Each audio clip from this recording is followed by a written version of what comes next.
தேவன் நம்மளை ஏற்கனவே ஆசீர்வதித்திருக்கிறார் என்ற இந்த காரியத்தை நாம் முதல் இந்த செஷன்லேருந்து சொல்லிட்டு வரோம். கிறிஸ்துவுக்குள் நாம் ஆசீர்வதிக்கப்பட்டவர்கள். ஏதோ ஆசீர்வாதம் வருமானு யோசிக்க தேவையில்ல, வந்தால் நல்லா இருக்குமே அப்படின்னு நினைக்க தேவையில்ல. ஏற்கனவே ஆசீர்வதிக்கப்பட்டவர்கள் என்பதை நாம் நம்பி அதன் அடிப்படையில் வாழ வேண்டும். அதன் அடிப்படையில் வாழறப்போ நம்ம எடுக்கிற முயற்சிகள் வாய்க்கப்படும். அதை தான் சொல்லி வருகிறோம். ஆனால் இதை நம்புவது சில நேரம் அவ்வளோ சுலபமான ஒரு காரியம் அல்ல. இதை நம்பாமல் இருக்கிறதுக்கு பல தடைகள் வருது. குறிப்பாக சூழ்நிலைகள் நமக்கு சாதகமாக இல்லாதப்போ, கஷ்டங்கள் வாழ்க்கையில் நேரிடுறப்போ இது நம்புறது இன்னுமே கஷ்டமாயிடுது. என்னங்க வாழ்க்கையில் இவ்வளோ கஷ்டம் இருக்குது, நான் ஆசீர்வதிக்கப்பட்டவன்னு நம்ப சொல்கிறீங்க, அது எப்படி நான் ஆசீர்வதிக்கப்பட்டேன் அப்படின்றாங்க ஜனங்க. அதனால தான் வெளிப்புற சூழல்கள் நமக்கு சாதகமாக இல்லாதப்போ நாம் பல விதங்களில் ஆசீர்வதிக்கப்பட்டோம் என்பதை நாம் அறிந்திருக்க வேண்டும். கண்ணுக்கு தெரிகிற ரீதியில் சில நேரம் நமக்கு ஆசீர்வாதம் தெரியாமல் இருக்கிறப்போ, ஒருவேளை சம்பாத்தியத்திலேயோ அல்லது சரீர சுகன் பலன் ஆரோக்கியத்திலேயோ அல்லது நம்ம வேலையிலையோ இந்த மாதிரி விஷயங்களில் நம்ம கஷ்டப்படுறப்போ, அந்த மாதிரி நேரத்தில் தான் ரொம்பவே சில மற்ற காரியங்களில் நம்ம ரொம்ப ஆசீர்வாதத்தை பெற்றிருக்கிறோம். இந்த விஷயத்துலேயும் ஆசீர்வாதம் பெற்றிருக்கிறோம், ஆனால் கண்ணுக்கு இப்போ தெரிய மாட்டேங்குது. கண்ணுக்கு பார்த்தா வேலையில் கஷ்டம், சரீர சுகத்தில் கஷ்டம் அல்லது சம்பாத்தியத்தில் கஷ்டம் அப்படின்ற மாதிரி இருக்குது. அப்போது பார்க்குறப்போ இதில் ஆசீர்வாதம் இல்லாத போல் தெரியுது, இந்த விஷயத்தில் நம்ம ஆசீர்வதிக்கப்படலைன்ற மாதிரி தெரியுது. இப்போ அந்த மாதிரி தெரிகிறப்போ மற்ற விஷயங்கள்லையாவது நாம் ரொம்ப ஸ்ட்ராங்காக இருக்கணும் பாருங்கள். அதாவது மற்ற ஒரு கண்ணுக்கு தெரியாத ரீதியில், ஆவிக்குரிய ரீதியில் நாம் பல ஆசீர்வாதங்களை பெற்றிருக்கிறோம். அது நமக்கு சொந்தமானது என்பதை நாம் அறிந்திருக்க வேண்டும். இது எப்படி இருக்குன்னா, ஒருவேளை நீங்கள் 2 இடத்துல பணம் போட்டு வச்சுருக்கீங்கன்னா, 2-3 இடத்துல பணம் போட்டிருக்கீங்கன்னா, ஒன்று ஒரு வேளை டவுனாக போயிட்டுருக்குன்னு நீங்கள் ஸ்டாக்லையோ எதுலையோ இன்வெஸ்ட் பண்ணியிருக்கீங்க, நீங்கள் அதில் போட்ட பணம் அப்படியே லாஸில் போயிட்டுருக்குன்னா, இன்னொரு இடத்துல போட்டது நல்லா இருக்குதுன்னு தெரிகிறப்போ நீங்கள் கொஞ்சம் ஆறுதல் அடைவீங்க, கொஞ்சம் பலன் அடைவீங்க, அப்படியே ஃபுல்லாக சோர்ந்து போயிட மாட்டீங்க. அது மாதிரி நினச்சிக்கோங்க. வாழ்க்கையில் ஒரு ஏரியாவில் டவுன் ஆகிறப்போ, ஒரு ஏரியாவில் நம்ம ரொம்ப கஷ்டத்தை அனுபவிக்கிறப்போ, சவாலை சந்திக்கிறப்போ, மற்ற ரீதியில் நாம் ரொம்பவே நல்லா இருக்கிறோம், தேவன் நம்மளை பல ஆசீர்வாதங்களால் நிறைச்சிருக்கிறார்ன்றது நாம் அறிந்து கொள்வது, அதன் உணர்வோடு வாழ்கிறது ரொம்ப முக்கியம். அப்படி இல்லாதப்போ தான் என்ன நினச்சிக்கிறோம், எல்லாம் போச்சு, எதுவுமே எனக்கு சாதகமாக இல்லை, எதுவுமே எனக்கு நல்லா ஒர்க் அவுட் ஆகலை, வாய்க்கலை அப்படின்னு நினச்சி நம்பிக்கை இழந்து போய் அப்படியே மாட்டிக்கிறோம். இப்படி தான் பாருங்கள், பிசாசானவன் நம்மளை சோர்வடைய வைக்கிறான். நம்முடைய சூழ்நிலையில் நிமித்தமாய் ஒரு காரியம் நல்லா இல்லாதனால எல்லாமே போச்சுன்னு நினைக்க வைக்கிறது தான் அது அவனோட ஒரு ஸ்ட்ராட்டஜி. அப்போ அதிலிருந்து நாம் காப்பாற்றப்படணும், தவிர்த்து இருக்கணும்னா சில விஷயங்களில் நாம் ரொம்பவே ஆசீர்வதிக்கப்பட்டிருக்கணும் என்பதை ஆழமாக அறிந்திருக்கணும், உணர வேண்டும். அதனால தான் நான் இந்த ஆவிக்குரிய ஆசீர்வாதங்களை பேச விரும்புகிறேன். நான் ஏற்கனவே ஆசீர்வதிக்கப்பட்டேன் அப்படின்னு தலையில் கையை வச்சு சொல்ல வச்சேன். ஆனால் உண்மையிலே ஆவிக்குரிய ஆசீர்வாதங்கள் நிறைய உங்களுக்கு இருக்குதுன்னு உங்களுக்கு தெரியாதுன்னா அது நம்புறது கஷ்டம். ஏற்கனவே நீங்கள் ஆசீர்வதிக்கப்பட்டேன்னு வேலை இல்லாதப்போ நம்புறது கஷ்டம். சரீர சுகம் இல்லாமல் வியாதிப்பட்டு படுக்கையில் படுத்துக்கிட்டு இருக்கிறப்போ நான் ஏற்கனவே ஆசீர்வதிக்கப்பட்டேன்னு நம்புறது கொஞ்சம் கஷ்டம். அவ்வளோ சுலபம் கிடையாது. நம்பணும், கஷ்டம். ஆனால் அதை நம்புறதுக்கு ஈஸியாக கொஞ்சம் நம்புறதுக்கு ஏதுவாக இருக்கணும்னா இந்த மற்ற காரியங்கள் எதுவுமே பாதிக்கப்படலைன்றது உங்களுக்கு தெரியணும். ஒருவேளை அந்த நேரத்தில் வியாதிப்பட்டு கிடக்கலாம், அந்த நேரத்தில் வேலை இழந்து போயிருக்கலாம், ஆனால் அந்த நேரத்துலையும் கூட மற்ற சில காரியங்கள் நல்லா போயிட்டு இருக்கு, உங்களுக்கு ரொம்பவே கொட்டி கிடக்குதுன்றது உங்களுக்கு தெரிஞ்சுதுன்னா அப்போ அது உங்களை ரொம்ப சோர்வடைய வைக்காது. அது மட்டும் இல்லை, அந்த சரீர சுகத்துக்கு நம்புறதும் ஈஸியாகிடும். உங்களுக்கு அந்த வேலை கிடைக்கும் நம்புறதும் ஈஸியாக ஆகிடும். ஆகவே இந்த ஆவிக்குரிய ஆசீர்வாதங்களை பற்றி பார்ப்போம் நாம். ஆவிக்குரிய ஆசீர்வாதங்கள் எபேசியர் 1:3 போங்க. வேதம் பல விதமான ஆசீர்வாதங்களை பற்றி பேசுது பாருங்க. வெறும் பூமிக்குரிய அல்லது சரீர பிரகாரமான அல்லது பொருளாதார ஆசீர்வாதங்கள் மட்டும் இல்லை, ஆவிக்குரிய ஆசீர்வாதங்களை பற்றியும் பேசுது அஃப்கோர்ஸ். ஆனால் வேதம் பேசுகிறப்போ அது ரொம்ப ஒரு ஹோலிஸ்டிக்காக பேசுதுன்னு சொல்லலாம். பிரித்து பேசுறதுன்னு சொல்ல முடியாது. அல்லது இப்படி சொல்கிறேன், நாம் நினைக்கிறப்போ கிறிஸ்தவத்தில் சிலர் அது நினைக்கிறப்போ போதிக்கிறப்போ அதை பிரித்து போதிச்சிருவோம், அல்லது பிரித்து நினைப்போம். ஆவிக்குரிய ஆசீர்வாதத்துக்கும் பூமிக்குரிய ஆசீர்வாதத்துக்கும் சம்மந்தம் இல்லாத மாதிரி நம்ம சில நேரம் நினச்சிட்றோம். அது தப்பு பாருங்கள். வேதம் அப்படி போதிக்கிறது இல்லை. வேதம் எல்லாத்தையுமே கவர் பண்ணுது. எல்லாத்துக்கும் இடையே இருக்கிற சம்மதத்தையும் நமக்கு வெளிப்படுத்துது. அப்போ நம்ம பொதுவாக நம்ம நினைக்கிற விதங்களில் நினைக்காம கொஞ்சம் வித்தியாசமாக நினைக்க ரெடியாக இருக்கணும். we have to be prepared to think little differently. So எபேசியர் 1:3 நாம் பார்ப்போம். நம்முடைய கர்த்தராகிய இயேசு கிறிஸ்துவின் பிதாவாகிய தேவனுக்கு ஸ்தோத்திரம். அவர் கிறிஸ்துவுக்குள் உன்னதங்களிலே ஆவிக்குரிய சகல ஆசீர்வாதத்தினாலும் நம்மை ஆசீர்வதித்திருக்கிறார். இங்கே ஆக்சுவலாக எபேசியர் 1:3-14 ஆகிய வசனங்கள், இந்த எல்லா 3-14 இருக்குல்ல, அது எல்லாமே ஒரிஜினல் மொழியில் கிரேக்க மொழி. புதிய ஏற்பாடு கிரேக்க மொழியில் எழுதப்பட்டது, பழைய ஏற்பாடு எபிரேய மொழியில் எழுதப்பட்டது. அப்போஸ்தலனாகிய பவுல் கிரேக்க மொழியில் எழுதுறாரு. இது நமக்கு தமிழில் மொழிபெயர்க்கப்படுது, ஆங்கிலத்தில் மொழிபெயர்க்கப்படுது. இப்போ நீங்கள் தமிழில் வாசித்தீங்கனாலும் சரி, ஆங்கிலத்தில் வாசித்தீங்கனாலும் சரி, 3-14 வாசிக்கிறப்போ உங்களுக்கு எப்படி தோணுதுன்னா நிறைய வசனங்கள், நிறைய வாக்கியங்கள் அப்படின்ற மாதிரி தோணும். ஆனால் உங்களுக்கு தெரியுமா, இந்த 3ஆம் வசனத்திலிருந்து 14ஆம் வசனம் ஒரிஜினல் மொழியில் ஒரே வாக்கியம். எத்தனை வாக்கியம்? ஒரே சென்டென்ஸ். ஒரு சென்டென்ஸ், அவ்வளோ நீண்ட சென்டென்ஸ், அவ்வளோ நீண்ட வாக்கியம். அதாவது பவுல் கர்த்தரை ஸ்தோத்திரிக்கிறன்ட்டு நிறுத்தாமல் போயிட்டே இருக்கிறார் 3-14 வரைக்கும். இது ஒரு ஸ்தோத்திர ஜெபம்னு சொல்லலாம். இதை எப்போவுமே பவுல் பொதுவாக ஒரு நிருபத்தை ஆரம்பிக்கிறப்போ ஒரு ஜெபத்தோடு ஆரம்பிப்பார். அந்த ஜெபத்தில் முதல்ல ஸ்தோத்திரம் இருக்கும், அடுத்தது விண்ணப்பம் இருக்கும். இங்கே ஸ்தோத்திரம் 14ஆம் வசனம் வரைக்கும் ஸ்தோத்திரம், அதுக்கப்புறம் 15லேருந்து கீழே போனீங்கன்னா அப்படியே விண்ணப்பங்களை ஏறெடுக்கிறாரு. அப்போ 3-14 ஒரு ஸ்தோத்திர ஜெபம், ஒரு நன்றி சொல்கிறாரு கர்த்தருக்கு. சங்கீதக்காரன் பழைய ஏற்பாடில் சொல்கிற மாதிரி, என் ஆத்துமாவை கர்த்தரை ஸ்தோத்திரி, அவர் செய்த சகல உபகாரங்களை மறவாதேன்ட்டு அவர் ஒரு லிஸ்ட்டு கொடுக்குறாருல, ஒரு பட்டியல் கொடுக்குறாரு. இதெல்லாம் நான் நினச்சி பார்க்குறேன். ஆண்டவர் என்னுடைய பாவங்களை மன்னிச்சார், நோய்களை குணமாக்கினார், பிராணனை அழிவுக்கு விலக்கி மீட்டார் அப்படின்லாம் அவர் சொல்கிற மாதிரி இவர் இங்கே சொல்கிறார். இப்போ இவர் என்ன சொல்கிறாரு? பிதாவாகிய நம்முடைய கர்த்தராகிய இயேசு கிறிஸ்துவின் பிதாவாகிய தேவனுக்கு ஸ்தோத்திரம். தேவனுக்கு ஸ்தோத்திரம். எந்த தேவனுக்கு? கர்த்தராகிய இயேசுவின் பிதாவுக்கு, அந்த தேவனுக்கு ஸ்தோத்திரம். ஏவா? கிறிஸ்துவுக்குள் உன்னதங்களிலே ஆவிக்குரிய சகல ஆசீர்வாதத்தினால் நம்மை ஆசீர்வதித்தார். எப்படி சொல்றாரு பாருங்க, நம்மை ஆசீர்வதித்திருக்கிறார். சொல்லுங்க, நம்மை ஆசீர்வதித்திருக்கிறார். இந்த தேவனுக்கு ஏன் ஸ்தோத்திரம்? ஏன்னா ஏற்கனவே நம்மை ஆசீர்வதித்திருக்கிறார், இனிமேல் ஆசீர்வதிப்பார் அப்படின்னு சொல்லாம நம்மை ஆசீர்வதித்திருக்கிறார். என்னத்தை கொண்டு ஆசீர்வதித்திருக்கிறார்? ஆவிக்குரிய சகல ஆசீர்வாதத்தினாலும். எங்க ஆசீர்வதித்திருக்கிறார்? கிறிஸ்துவுக்குள் உன்னதங்களிலே. என்னத்தினால் ஆசீர்வதிச்சிருக்கிறாரு? ஆவிக்குரிய சகல ஆசீர்வாதங்கள். எங்க ஆசீர்வதித்திருக்கிறாரு? கிறிஸ்துவுக்குள் உன்னதங்களிலே. இந்த வார்த்தையில கொஞ்சம் கவனிப்போம். நாம கிறிஸ்துவுக்குள்ன்ற வார்த்தை எடுத்துக்கோங்க.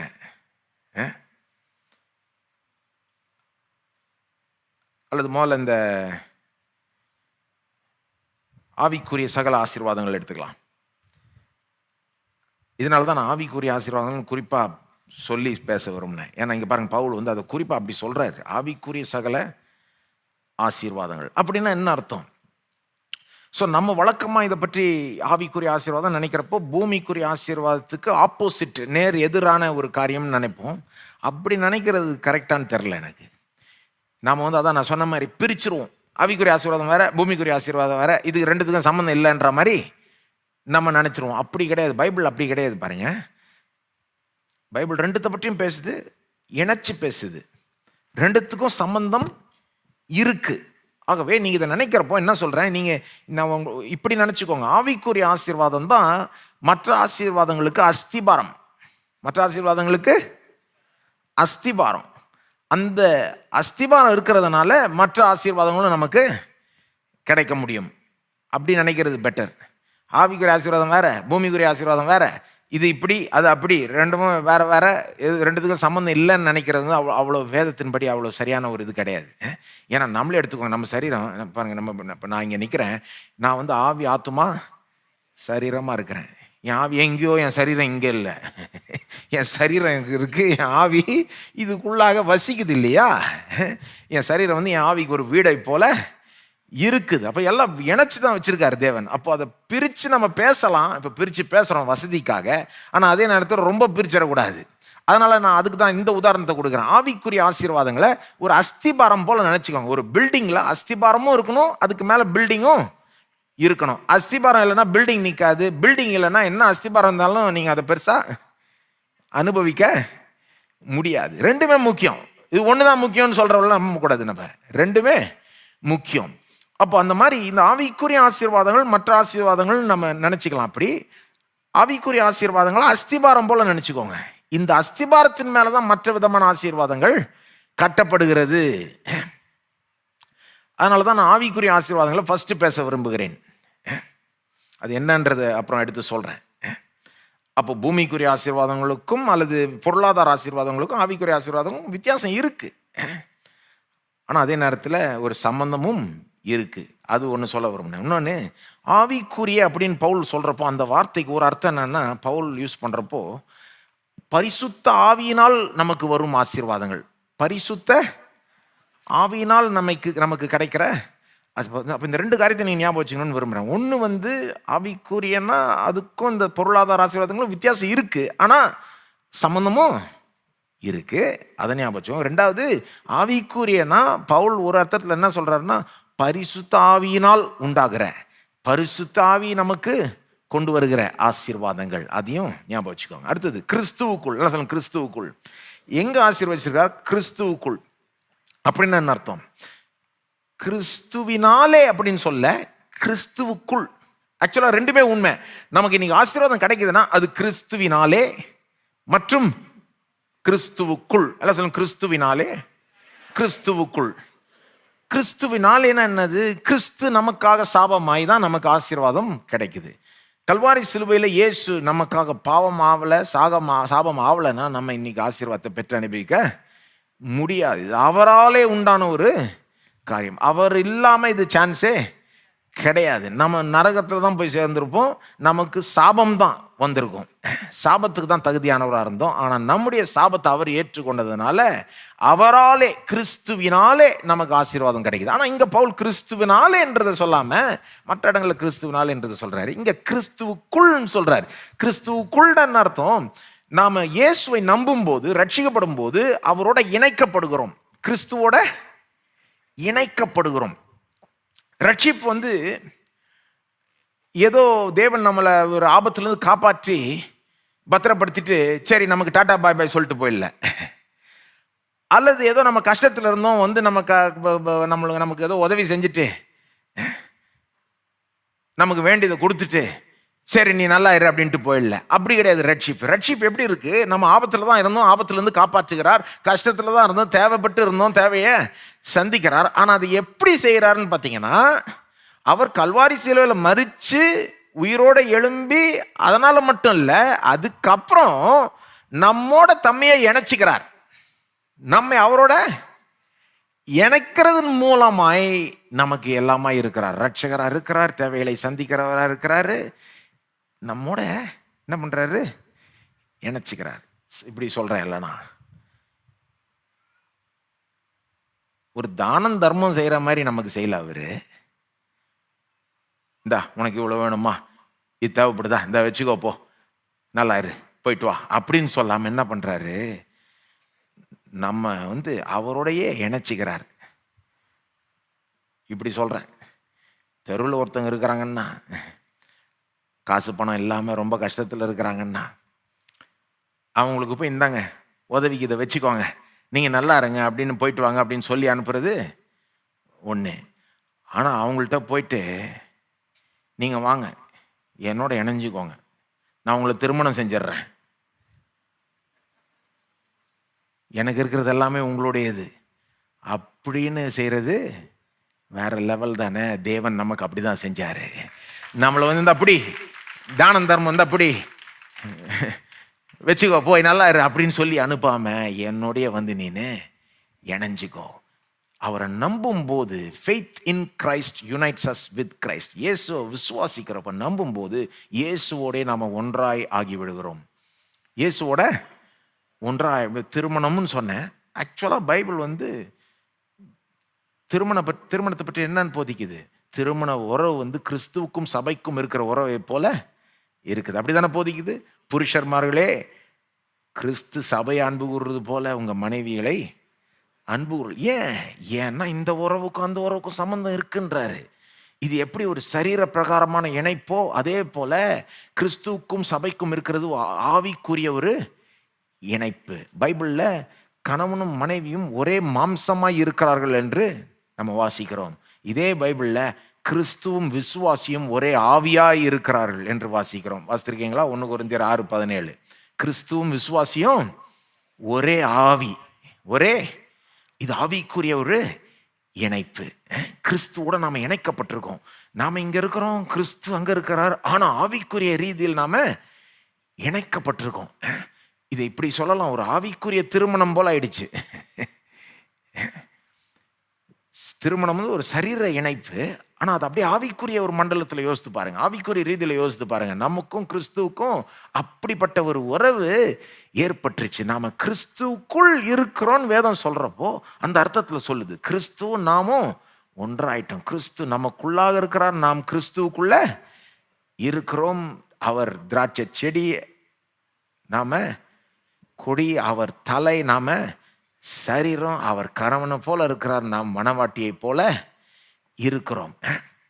அப்போ கிறிஸ்துக்குள் நம்மளை சகல ஆவிக்குரிய ஆசீர்வாதங்களால ஆசீர்வச்சிருக்காருன்னா இந்த இணைப்புல தான் எல்லா ஆசீர்வாதமும் இருக்குது.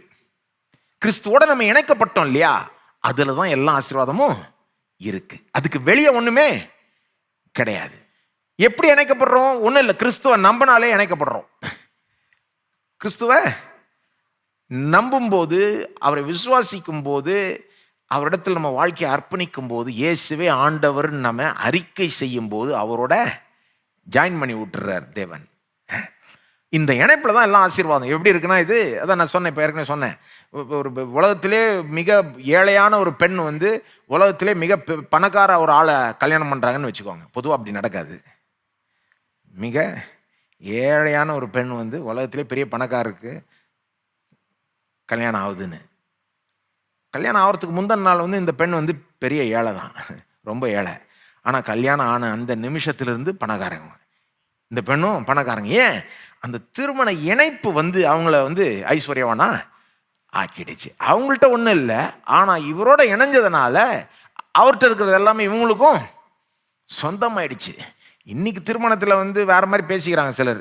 ஏன் பணம், எந்த வாம் பணம், உன் தனித்தனியாக கணக்கு வச்சுக்கிட்டு, இதெல்லாம் வந்து கடவுள் அப்படி ஒன்றும் திருமணத்தை திட்டம் பண்ணவே இல்லை. திருமணம் எப்படிப்பட்ட ஒரு உறவு? என்னுடையது எல்லாமே உன்னுடையது, உன்னுடையது எல்லாமே என்னுடையது. அதை வேணுக்குன்னே அப்படி செட்டப் பண்ணார். ஏன்னா நாம் கிறிஸ்துக்கும் நமக்கும் இருக்கிற உறவை புரிஞ்சுக்கணும். நம்மகிட்ட ஒன்றுமே இல்லை, வெறுங்கையானா போனோம், ஆக்சுவலாக கடனாளியாக போனோம். ஆனால் அவரோட இணைஞ்சதுனால அவருக்கு இருக்கிறது எல்லாமே நமக்கு சொந்தமாகி விட்டது. கிறிஸ்துவுக்குள் சகல ஆசீர்வாதங்களும் நமக்கு சொந்தம். அப்போ பவுல் என்ன சொல்றாரு? இந்த தேவனுக்கு ஸ்தோத்திரம். ஏன்னா கிறிஸ்துவுக்குள் ஆவிக்குரிய சகல ஆசீர்வாதங்களால் நம்மளை ஆசீர்வதிச்சிட்டார். இந்த இணைப்பை கிறிஸ்துவோட இணைச்சிட்டு அதுல எல்லாத்தையும் நமக்கு கொடுத்துட்டார். சகல ஆவிக்குரிய ஆசீர்வாதங்களும் கிறிஸ்துவுக்குள் நமக்கு சொந்தம். எல்லாம் சொல்லுங்க, சகல. சகலனா எல்லாம். இதை சொல்லி முடிக்க முடியாம தான் 14ஆம் வசனம் வரைக்கும் எழுத்துட்டார் பவுல். இங்க வாசித்தீங்கன்னா அவர் பாட் போயிட்டே இருக்கிறார். உங்க தமிழ் பைபிள், ஆங்கில பைபிள்லாம் ஃபுல் ஸ்டாப்லாம் வரும், கிரேக்க மொழியில் அப்படிலாம் கிடையாது, போயிட்டே இருக்குது, முற்றுப்புள்ளியே கிடையாது, சென்டென்ஸ் முடியறதே இல்லை. தேவன் இதை பண்ணிட்டார் அதை பண்ணிட்டாருன்னு சொல்லிட்டே இருக்கிறார். அவரால் நிறுத்த முடியல. கிறிஸ்துவோட இணைச்சு நமக்கு எல்லாத்தையுமே கொடுத்துட்டாருன்னு சொல்ல வராரு. அப்போ சகல ஆவிக்குரிய ஆசீர்வாதங்கள் பார்த்தோம், அப்புறம் கிறிஸ்துவுக்குள் பார்த்தோம். இந்த அடுத்த பதத்தை பாருங்க, உன்னதங்களிலே. எல்லாம் சொல்லுங்க, உன்னதங்களிலே. கிறிஸ்துவுக்குள் அந்த இணைப்புல ஆசீர்வாதத்தை கொடுத்துட்டாரு, ஆவிக்குரிய ஆசீர்வாதங்கள் கொடுத்துருக்காரு, குறிப்பா இங்க சொல்லப்படுது. அப்புறம் உன்னதங்களில் என்ன அர்த்தம்? உன்னதங்களிலேன்னா தமிழ்ல நல்லா வந்திருக்கு மொழிபெயர்ப்பு. ஆங்கிலத்தில் ஹெவன்லி பிளேசஸ் அப்படின்னு சில மொழிபெயர்ப்பு சொல்லும். ஆனால் அதை பார்த்துட்டு சிலர் ஹெவன் நினச்சிக்கிறாங்க, உன்னதங்கள் அதாவது பரலோகத்தில். அதாவது சிலர் அதை வச்சுக்கிட்டு என்ன சொல்கிறாங்க, பரலோகம் போன பிறகு நமக்கு இந்த ஆசீர்வாதம்லாம் கிடைக்கும். அப்படி சொல்ல வரல பவுல். உன்னதங்கள்னா அது ஒரு குறிப்பான ஒரு பதம், எபேசியரில் மட்டும்தான் வருது. அது எபேசியரில் 5 முறை வருது. அதை நல்லா படித்தாலே அதனுடைய அர்த்தம் புரிஞ்சிடும். அதை வச்சுக்கிட்டு அதோட அர்த்தம் சொல்கிறேன் கேளுங்க. உன்னதங்கள்னா பவுல் என்ன சொல்ல வர்றாரு, இது ஒரு காணக்கூடாத ஒரு மண்டலம், காணக்கூடாத ஒரு உலகம்னு சொல்லலாம். உன்னதங்களிலேன்னா இப்போ நம்ம பார்க்குறது காணக்கூடிய ஒரு உலகம். நீங்கள் என்ன பார்க்குறீங்க, நான் உங்களை பார்க்குறேன், இந்த ஐம்புலன்காலம் இந்த உலகத்தை நாம் அறிஞ்சிக்கிறோம். ஆனால் இதுதான் உலகம்னு கிடையாது, காணக்கூடாத ஒரு உலகமும் இருக்குதா இல்லையா? காணக்கூடாத மண்டலம், அந்த மண்டலத்தை சொல்கிறாரு பவுல். அந்த காணக்கூடாத அந்த மண்டலம், அந்த உலகம் தான் சொல்லப்போனால் இந்த உலகத்துக்கு பின்னால் இருக்குது, இந்த உலகத்துக்கு மேலே இருக்குது, இந்த உலகத்துக்கு மேலாக இருக்குது. அதனால தான் அது உன்னதங்கள் இல்லைன்னு சொல்லப்படுது. உன்னதங்கள் இல்லை அப்படின்னா இந்த உலகம் ஒரு லெவல், காணக்கூடிய காரியங்கள் ஒரு லெவலு, காணக்கூடாதது இதை காட்டிலும் மேலான ஒரு லெவல். சொல்லப்போனால் அந்த உலகத்தில் நடக்கிறது தான் இந்த உலகத்தில் இருக்கிற காரியங்களே நிர்ணயிக்குது. அந்த உலகத்தில் நடக்கிற காரியங்கள் தான் இந்த உலகத்தை கண்ட்ரோல் பண்ணுது ஒரு விதத்தில். ஏன்னா அந்த உலகத்தில் யார் இருக்கிறா, அந்த காணக்கூடாத ரீதியில், அந்த காணக்கூடாத மண்டலத்தில் யார் இருக்கிறது? தேவன் இருக்கிறார். தேவன் இருக்கிறாரா? தேவன் இருக்கிறான்றது மட்டும் இல்லை, கிறிஸ்துவும் இருக்கிறார். எபேசியர் 1:20 பார்த்தீங்கன்னா இந்த காணக்கூடாத மண்டலத்தில் தான் கிறிஸ்து இருக்கிறார்ன்றதை பார்ப்பீங்க.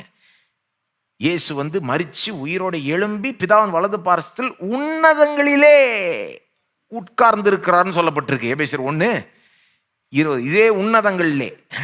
அப்போ இந்த காணக்கூடாத இந்த மேலான உலகம், இந்த இந்த உலகத்தை கண்ட்ரோல் பண்ற அந்த உலகத்துல தேவன் இருக்கிறாரு, அவருடைய வலது பாரசத்தில் கிறிஸ்து இருக்கிறாரு. வேற யார் இருக்கிறது அங்க? எபேசியர் 2:7 வாசித்தீங்கன்னா விசுவாசிகள் அங்க இருக்கிறாங்கன்னு சொல்லுது. கிறிஸ்துவுக்குள், கிறிஸ்துவோடே கூட நம்மளையும் என்ன பண்ணிட்டாராம், உயிரோட எழுப்பி கிறிஸ்துவுக்குள் கிறிஸ்துவோடே கூட உட்கார வச்சுட்டாராம் உன்னதங்களிலே. எல்லாம் சொல்ல, உன்னதங்களிலே நம்மை கிறிஸ்துவுக்குள் உட்கார வைத்திருக்கிறார். பார்த்துருக்கீங்களா? எபேசியர் 2:7. ஆவிக்குரிய ரீதியில் இதெல்லாம் நடந்திருக்கா. நம்ம ரட்சிக்கப்படுறப்போ நம்மளை உயிரோட எழுப்பினாராம். எப்படி லாசருவை சரீர பிரகாரமாக உயிரோட எழுப்பினாரோ அதுபோல் நம்மளை ரட்சித்தப்போ நம்மளை ஆவிக்குரிய ரீதியில் உயிரோட எழுப்பி நம்மளை என்ன பண்ணாராம், அவரோட கூட கிறிஸ்துவோட கூட கிறிஸ்துவுக்குள் உட்கார வச்சுட்டாராம். அப்படின்னா என்ன அர்த்தம்? அந்த காணக்கூடாத அந்த உலகத்தில் நம்ம டாப்பில் இருக்கிறோம். தேவன் இருக்கிறாரு, அவருடைய வலது பாரசத்தில் கிறிஸ்து இருக்கிறாரு. கிறிஸ்துவுக்குள் கிறிஸ்துவோட கூட யார் உட்காந்துக்கிட்டு இருக்காங்க? நீங்கள் உட்காந்துக்கிட்டு இருக்கீங்க அங்கே. சரி, அப்படின்னா நீங்கள் ரொம்ப பெரிய ஆளுங்க அந்த உலகத்தில். இந்த உலகத்தில் நீங்கள் ரொம்ப சிறிய ஆளாக இருக்கலாம். என்னங்க, இந்த உலகத்தில் நீங்கள் ஒரு சாதாரண வேலையில் இருக்கலாம், உங்களை பெருசாக ஒரு பொருட்டாக நிறைய பேர் எண்ணாமல் இருக்கலாம். ஆனால் நான் சொல்கிறேன், அந்த காணக்கூடாத உலகம், இந்த உலகத்தை விட மேலான லெவலில் இருக்கிற அந்த உலகம், இந்த உலகத்தையே கண்ட்ரோல் பண்ணக்கூடிய அந்த உலகத்தில் நீங்கள் ரொம்ப பெரிய ஆள். எந்த அளவுக்குன்னா தேவன் கிறிஸ்துக்கு அடுத்தபடி நீங்கள் தான் அங்கே கூடயே அவரோடைய கூட அவருக்குள்ளே உட்காந்துக்கிட்டு இருக்கீங்களா. லிவிங் வேர்டில் உட்காந்துக்கிட்டு இருக்கீங்க இப்போ இன்னைக்கு. ஆனால் பைபிள் சொல்லுது நீங்கள் உன்னதங்களிலே கிறிஸ்துவோட கிறிஸ்துவுக்குள் உட்காந்துக்கிட்டு இருக்கீங்க. எது உண்மை? லிவிங் வேர்டில் உட்காந்துக்கிட்டு இருக்கீங்களா, ஜீவ வார்த்தை ஆலயத்தில் உட்காந்துக்கிட்டு இருக்கீங்களா, அல்லது அங்கே உட்காந்துக்கிட்டு? ரெண்டுமே உண்மைங்க, ரெண்டுமே உண்மை. நாம் ஒரே நேரத்தில் 2 உலகத்தில் சேர்ந்து 2 உலகத்துக்கு சொந்தமானவர்களாக இருக்கிறோம். நம்முடைய சரீரம் இங்கே தான் உட்காந்துக்கிட்டு இருக்கீங்க, இந்த ஜீவ வார்த்தை ஆலயத்தில் ஒரு சேரில் உட்காந்துக்கிட்டு இருக்கீங்க. ஆனால் இதே நேரத்தில் அந்த காணக்கூடாத உலகத்தில் ரொம்ப டாப்பில் உன்னதங்களிலே கிறிஸ்துவுக்குள் கிறிஸ்துவோட உட்காந்துக்கிட்டு இருக்கிறீங்க. அப்படிப்பட்ட ஒரு இடத்த உங்களுக்கு கொடுத்துருக்கிறார், ஒரு ஸ்தானத்தை தேவன் உங்களுக்கு அதிகாரத்தை கொடுத்துருக்கிறார். இந்த உலகத்தில் வேற யார் இருக்கா தெரியுமா? தேவன், கிறிஸ்து, நீங்க, அப்புறம் வேற யாரு? எபேசியர் 6:12 வாசித்தீங்கன்னா அசுத்த சக்திகளும் அங்க இருக்குன்னு சொல்லுது. யார் இருக்காவாம்? 6:12 பார்த்தீங்கன்னா, மாம்சத்தோடும் இரத்தத்தோடும் அல்ல, துறைத்தனங்களோடும் அதிகாரங்களோடும் இப்பிரபஞ்சத்தின் அந்தகார லோகாதிபதிகளோடும் வான மண்டலங்களில் உள்ள அப்படின்னு வருது இல்லை தமிழ்ல. வான மண்டலங்களில் உள்ளன்றது உன்னதங்களிலே. இங்க மட்டும் தமிழ் பைபிள்ல மொழிபெயர்க்கிறவங்க அப்படியே வார்த்தையை மாத்திட்டாங்க. வான மண்டலங்களில் உள்ள பொல்லாத ஆவிகளின் சேனைகளோடும் நமக்கு போராட்டம் உண்டு. ஏன் வார்த்தையை மாத்திட்டாங்கன்னா, நான் நினைக்கிறேன் அவங்க பார்த்துருப்பாங்க, பொல்லாத ஆவிகளின் சேனைகளா, ஐயோ உன்னதங்கள்னு வார்த்தை அவங்களுக்கு நம்ம பயன்படுத்தக்கூடாது அப்படின்ட்டு மாற்றிட்டு இருப்பாங்கன்னு நினைக்கிறேன். ஆனால் அது மாற்றாமல் இருந்தால் பெட்டர். ஏன்னா அப்போ தான் கனெக்ஷன் தெரியும். இந்த 6:12க்கும் எபேசியர் 1:3க்கும் எபேசியர் 1:20க்கும் எபேசியர் 2:7க்கும் எபேசியர் 3:10 அங்கே இன்னொரு இடத்துல வருது உன்னதம். இது எல்லாமே வேணுக்குனே பவுல் ஒரே வார்த்தையை பயன்படுத்துறார், உன்னதங்கள் உன்னதங்கள் உன்னதங்கள். 6:12 என்ன சொல்றாரு? பொல்லாத இந்த சேனைகளோடும் பொல்லாத ஆவிகளின் சேனைகளும் அங்க இருக்குது. அப்படின்னா பிசாசும் அவனுடைய பொல்லாத சேனைகளும் அங்கதான் இருக்கு. எங்க? இந்த காணக்கூடாத உலகம். ஆனா அந்த உலகத்துல பிசாசு எங்க இருக்கிறான்? அவன் டாப்ல கிடையாது, அவன் கீழே இருக்கிறான். டாப்ல இருக்கிறது யாரு? தேவனு, தேவனுடைய குமாரன் இயேசு, அவருக்குள் நாம். பிசாசு அந்த காணக்கூட, பிசாசும் ஒரு ஆவிதான். பிசாசும் ஒரு ஆவி. அவனை பின்பற்றுகிற தூதர்கள்லாம் ஆவிகள். அவங்களும் அந்த காணக்கூடாத ரீதியில இருக்கிறாங்க. ஆனா அவங்களுக்கு பெரிய அதிகாரம் ஒண்ணாங்க இல்ல. போராடிக்கிட்டு இருக்காங்க, ஆனா கீழே இருக்கிறாங்க. இயேசு டாப்ல உட்காந்துட்டு இருக்காருன்னா பிசாசு எங்க இருக்கிறான்? அவருடைய பாதப்படி கீழே தான் இருக்கிறான். கரெக்ட் தானேங்க? இல்லை இயேசுவும் பிசாசும் இப்படி ஃபைட் பண்ணிட்டு இருக்காங்களா? கிடையாது. பிசாசு பாதப்படி, இயேசு பாதப்படி கீழே இருக்கிறான். அப்படின்னா நம்ம பாதப்படி கீழே தான் இருக்கிறான். அந்த அந்த காணக்கூடாத உலகம் தெரியுதா உங்களுக்கு? கண்ணு மூடி பார்த்தீங்கன்னா கூட தெரியாது. விசுவாச கண்ணால பார்க்கணும், வசனத்தை நம்பி பார்க்கணும். இப்படி ஒரு உலகம் இருக்கு பாருங்க. பாருங்க, பார்க்கறது தான் உலகம்னு கிடையாதுல்ல. எப்பவுமே பார்க்காம இருக்கிற காணக்கூடாத காரியங்களும் உலகம்தான். காணக்கூடாத காரியங்கள் நிறையா இருக்குது. இப்போ இந்த ரூமில் நம்ம இப்போ என்ன பார்க்குறீங்க, நான் உங்களை பார்க்குறேன். உங்களுக்கு தெரியுமா, ரேடியோ வேவ்ஸ் போயிட்டுருக்கீங்க, இன்டர்நெட் வைஃபை வேவ்ஸ் போயிட்டுருக்கு. எவ்வளோ காரியங்கள் கண்ணுக்கு தெரியல, ஆனால் இருக்குது. உங்கள் மொபைல் சிக்னல் வருது இல்லை உங்களுக்கு, அந்த டவர்லேருந்து அந்த சிக்னல் வந்துக்கிட்டு இருக்கு. கண்ணுக்கு தெரில, ஆனால் அது இருக்கிறதுனால தான் உங்களுக்கு ஃபோன் பண்ண முடியுது. அப்போ இதெல்லாம் கண்ணுக்கு தெரியாத காரியங்கள். கண்ணுக்கு தெரியாதனால அது உண்மை இல்லைன்னு ஒன்றும் கிடையாது, உண்மைதான். அது கண்ணுக்கு தெரியல, அவ்வளோதான். அது போலதான் கண்ணுக்கு தெரியாத ஒரு ஆவிக்குரிய உலகம் இருக்கு. அங்கே தேவன் இருக்கிறார், கிறிஸ்து இருக்கிறார், நாம் இருக்கிறோம். நாம தான் டாப்ல இருக்கிறோம் தேவனோட. பிசாசம் இருக்கிறான், அவன் கீழே இருக்கிறான். இயேசுவின் பாதப்படி கீழேன்றது மட்டும் இல்லை, நம்ம பாதப்படி கீழே இருக்கிறான். இது தெரிஞ்சுக்கிட்டா பிசாசு கண்டு நம்ம பயப்பட மாட்டோம். நம்ம பிசாசு பாருங்க வல்லவன் தான். நம்ம வெறுமையாக நின்னா அவனை நம்ம சந்திக்க முடியாது. ஆனால் நம்ம வெறுமையாக ஒன்றும் இல்லையே, கிறிஸ்துவுக்குள் இருக்கும். எல்லாம் சொல்லுங்க, கிறிஸ்துவுக்குள்.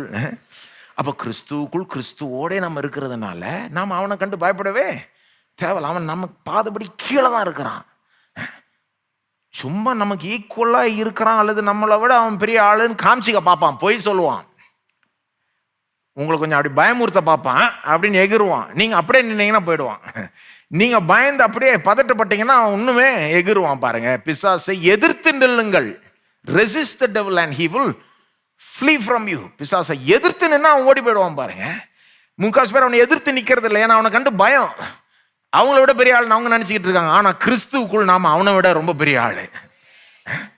நமக்கு அதிகாரம் கொடுக்கப்பட்டிருக்கு. அப்போது இந்த காணக்கூடாத ஒரு ரீதி இருக்குது, இதில் இவ்வளோ நடந்துக்கிட்டு இருக்கு.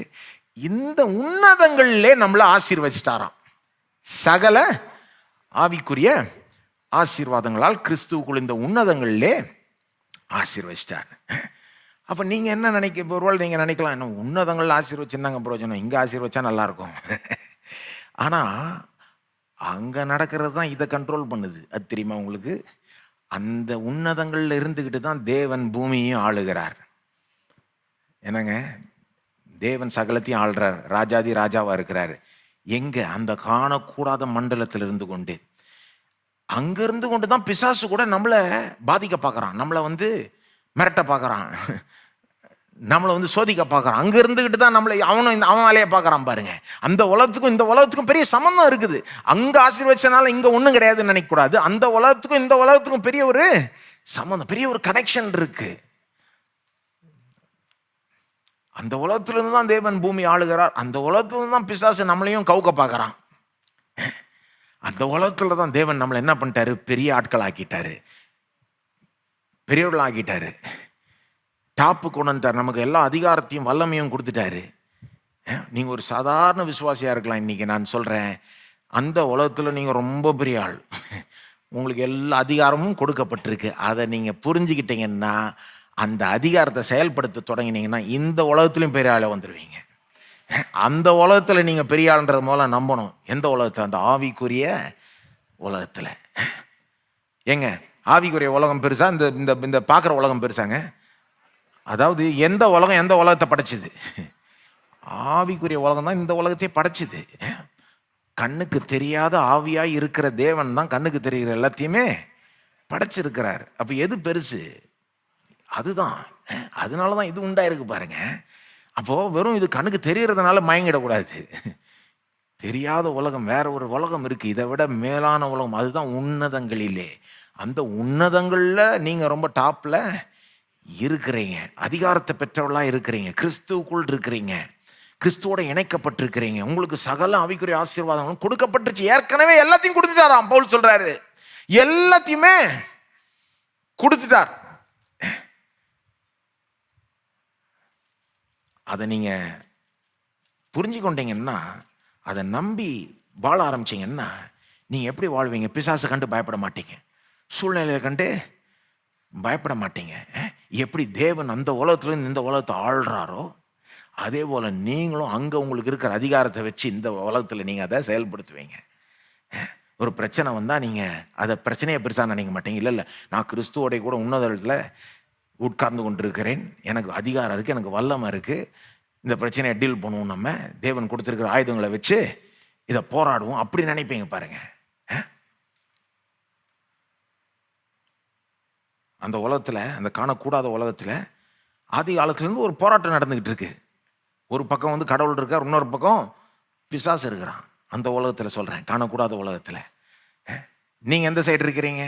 கடவுள் பக்கம் இருக்கிறீங்களா, பிசாசு பக்கம் இருக்கிறீங்களா? அப்போ நீங்கள் தான் ஜெயிப்பீங்க இல்லையா? அவன் தோல்வி நிச்சயமாயிடுச்சு. யார்? பிசாசுனுடைய தோல்வி நிச்சயமாயிடுச்சு. அவன் சண்டை போட்டுட்டு தான் இருக்கிறான் இன்னும். ஆனால் இப்போ அவன் தோல்வி நிச்சயமாகி விட்டுச்சு. என்னைக்கு நிச்சயமாயிடுச்சுன்னா, இயேசு என்னைக்கு உயிரோடு எழும்பி பிசாசை ஜெயித்தாரோ, மரணத்தை ஜெயித்தாரோ, அன்னைக்கே நம்முடைய வெற்றி நிச்சயமாகி விட்டது. பிசாசுனுடைய இறுதி தோல்வியும் நிச்சயமாகி விட்டது. ஆனாலும் அவன் சண்டை போட்டுக்கிட்டு தான் இருப்பான் கடைசி வரைக்கும். நாம் இதை நம்பணும். எதை நம்பணும்? வெற்றி நம்முடையதுன்ற ஒரு எண்ணத்தோட நாம் வாழ்ந்து கொண்டிருக்கணும் பாருங்க. ஆசீர்வாதத்தெல்லாம் நாம் ஏற்கனவே பெற்றிருக்கிறோம், அதிகாரத்தை ஏற்கனவே பெற்றிருக்கிறோம், வல்லமை ஏற்கனவே பெற்றிருக்கிறோம். அதை செயல்படுத்தி வாழணுன்ற ஒரு நம்பிக்கையோடு நாம் வாழணும். இப்போ இதனால தான் பார்த்தீங்கன்னா நிறைய இடங்களில் பவுல் நிறைய என்னமோ கிடைச்ச மாதிரி பேசின்னு இருப்பார். காமிக்கிறேன் பாருங்க, ரோமர் 5ஆம் அதிகாரம்.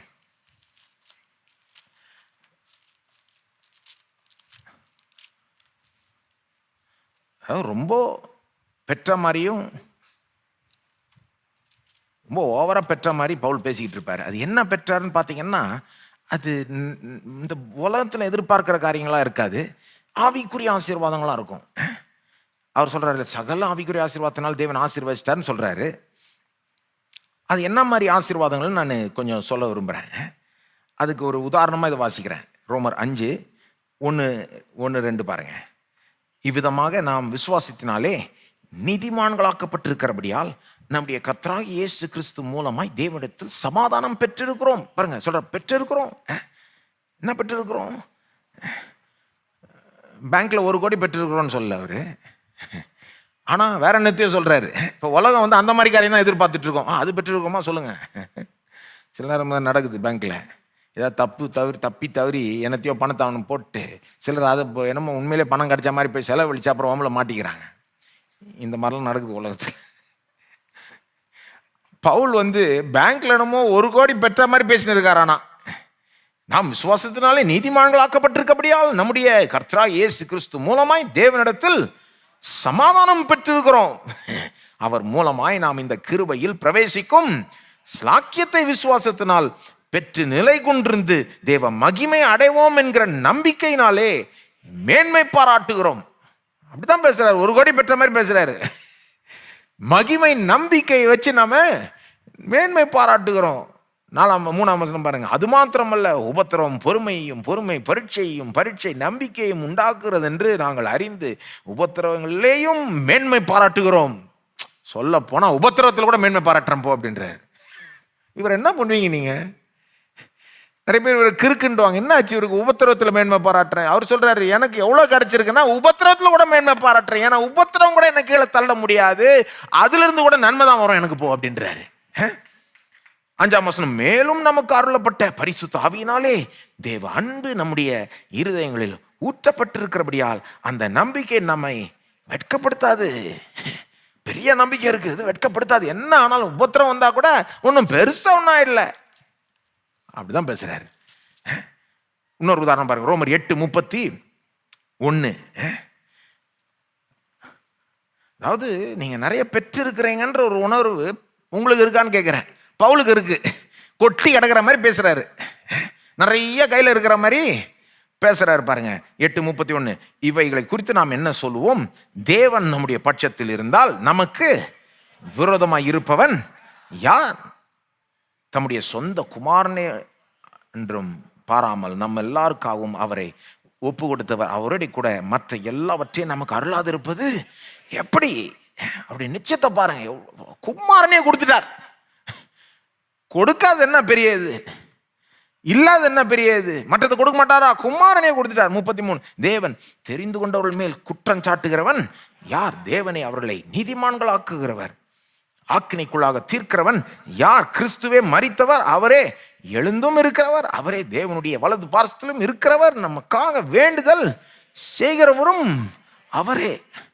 இதை போய் நீங்க உலகத்தாட்ட சொல்லி பாருங்க. எப்பா, கிறிஸ்து மரித்தும் உயிரோடு எழுந்தும் நமக்காக பரிந்து பேசியும் கொண்டு இருக்கிறார், இதுதான் பெரிய விஷயம் சொல்லி அவனுக்கு புரியாது. நீங்க விசுவாசி தானே, உங்களுக்கு புரியுதா இது எவ்வளவு பெரிய விஷயம்னு? இது எவ்வளவு பெரிய ஒரு பாக்கியன்றது புரியுதா உங்களுக்கு?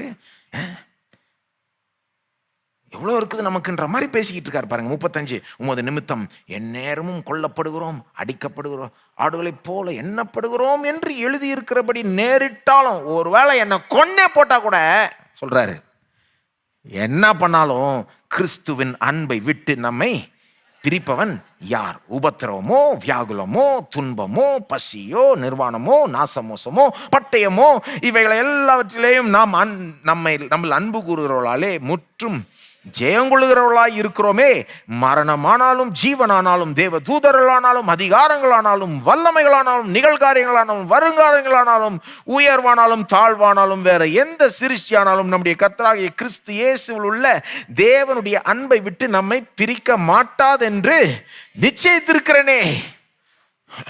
தேவனுடைய அன்பு இருக்கு எனக்கு. தேவன் என்னை நேசிக்கிறார், உயிரை கொடுத்து நேசிச்சார். இன்னைக்கு உயிரோடு இருந்து ஆளுகிறார், என்னோட இருக்கிறார், என் பட்சத்தில் இருக்கிறார். என்னை யார் குற்றம் சாட்ட முடியும்? எனக்காக பரிந்து பேசிக்கிட்டு இருக்கிறாரு. இதெல்லாம் என்ன நடந்தாலும் இது மாறவே மாறாது. சில மாறாத அஸ்திபாரங்கள் எனக்கு உண்டு, அசைக்கப்பட முடியாத அஸ்திபாரங்கள் உண்டு. இந்த மாதிரி காரியங்கள் வாழ்க்கையில் சில பிசுறுகள் ஏற்பட்டாலும் கூட இதெல்லாம் அசைக்கப்படவே முடியாது. அப்போ அது நடந்துருச்சுன்னா எல்லாம் போச்சுன்னு நான் நினச்சிக்கிட்டு உட்காந்துக்கிட்டு இல்லை, மெயினான காரியங்கள் என்கிட்ட இருக்குது. தேவன் இருக்கிறாரு, அவருடைய அன்பு இருக்கு, அவருடைய உதவி இருக்கு, அவருடைய ஒத்தாசை இருக்கு, அவருடைய ஆறுதல் இருக்கு, அவருடைய ஞானம் இருக்கு, எல்லாமே இருக்கு. தேவன் இருக்கிறார் என்னோட. அவருடைய உணர்வை பாருங்க, அந்த ஒரு எப்படிப்பட்ட ஒரு உணர்வோடு. அதனாலதான் பவுல் பார்த்தீங்கன்னா ஜெயிலில் உட்காந்து கூட எப்படி எழுதுறாரு? சந்தோஷமாயிருங்கள் கர்த்தருக்குள். அதாவது ஜெயிலில் இவர் உட்காந்துக்கிட்டு இருக்காரு. பிலிப்பியர் 4ஆம் அதிகாரத்தில் ஜெயிலிருந்து எழுதப்பட்ட வார்த்தைகள், கர்த்தருக்குள் சந்தோஷமாயிருங்கள். திரும்பவும் சொல்லுகிறேன், எப்பொழுதும் சந்தோஷமாய் இருங்கள். அதாவது இவர் சந்தோஷமா இருக்கிற மாதிரியும் வெளியில இருக்கவங்க சந்தோஷமா இல்லாத மாதிரியும் அந்த மாதிரி சொல்றாரு. அதே அதிகாரத்தில் தான் சொல்றாரு 4:13 பிலிப்பியர்ல, கிறிஸ்துவுக்குள் எனக்கு எல்லாமே செய்ய பலன் உண்டு. I can do all things through Christ who strengthens me. என்னை பலப்படுத்துகிற கிறிஸ்துவனாலே எனக்கு எல்லாவற்றையும் செய்ய பலன் உண்டுன்னு ஜெயிலில் இருந்து எழுதுறாருங்க.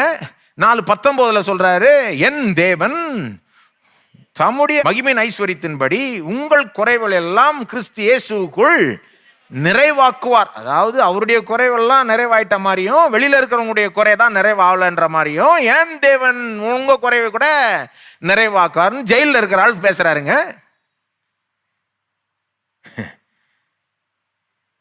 இன்னொரு ஆளாக இருந்தால் ஜெயிலில் உட்காந்துட்டு, ஐயோ எனக்கு இப்படி ஆயிடுச்சே, நான் என்ன தப்பு செஞ்சேன், கிறிஸ்துவுக்கு தானே ஊழியம் செஞ்சேன், சுவிசேஷம் தானே பிரசங்கம் பண்ணேன், என்ன போய் இதில் போட்டாங்க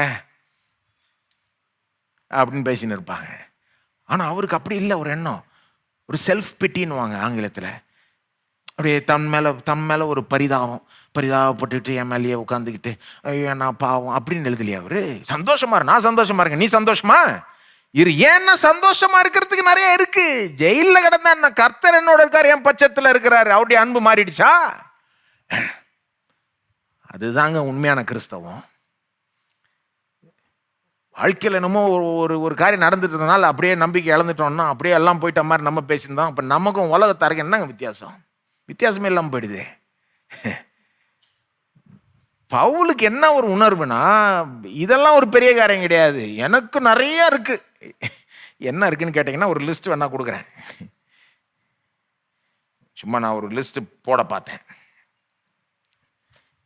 என்ன அப்படி என்ன இருக்கு? ஆவிக்குரிய ஆசீர்வாதங்கள் அப்படி என்ன இருக்கு? ஒரு லிஸ்ட் சொல்ல பார்க்குறேன் நான். ஒன்று நாம் மிகப்பெரிய ஆபத்துகளிலிருந்து ரட்சிக்கப்பட்டிருக்கிறோம். மிகப்பெரிய ஆபத்திலிருந்து ரட்சிக்கப்பட்டிருக்கோம். இந்த உலகத்தில் நேரிடுகிற காரியங்கள் மிகப்பெரிய ஆபத்தெல்லாம் கிடையாது.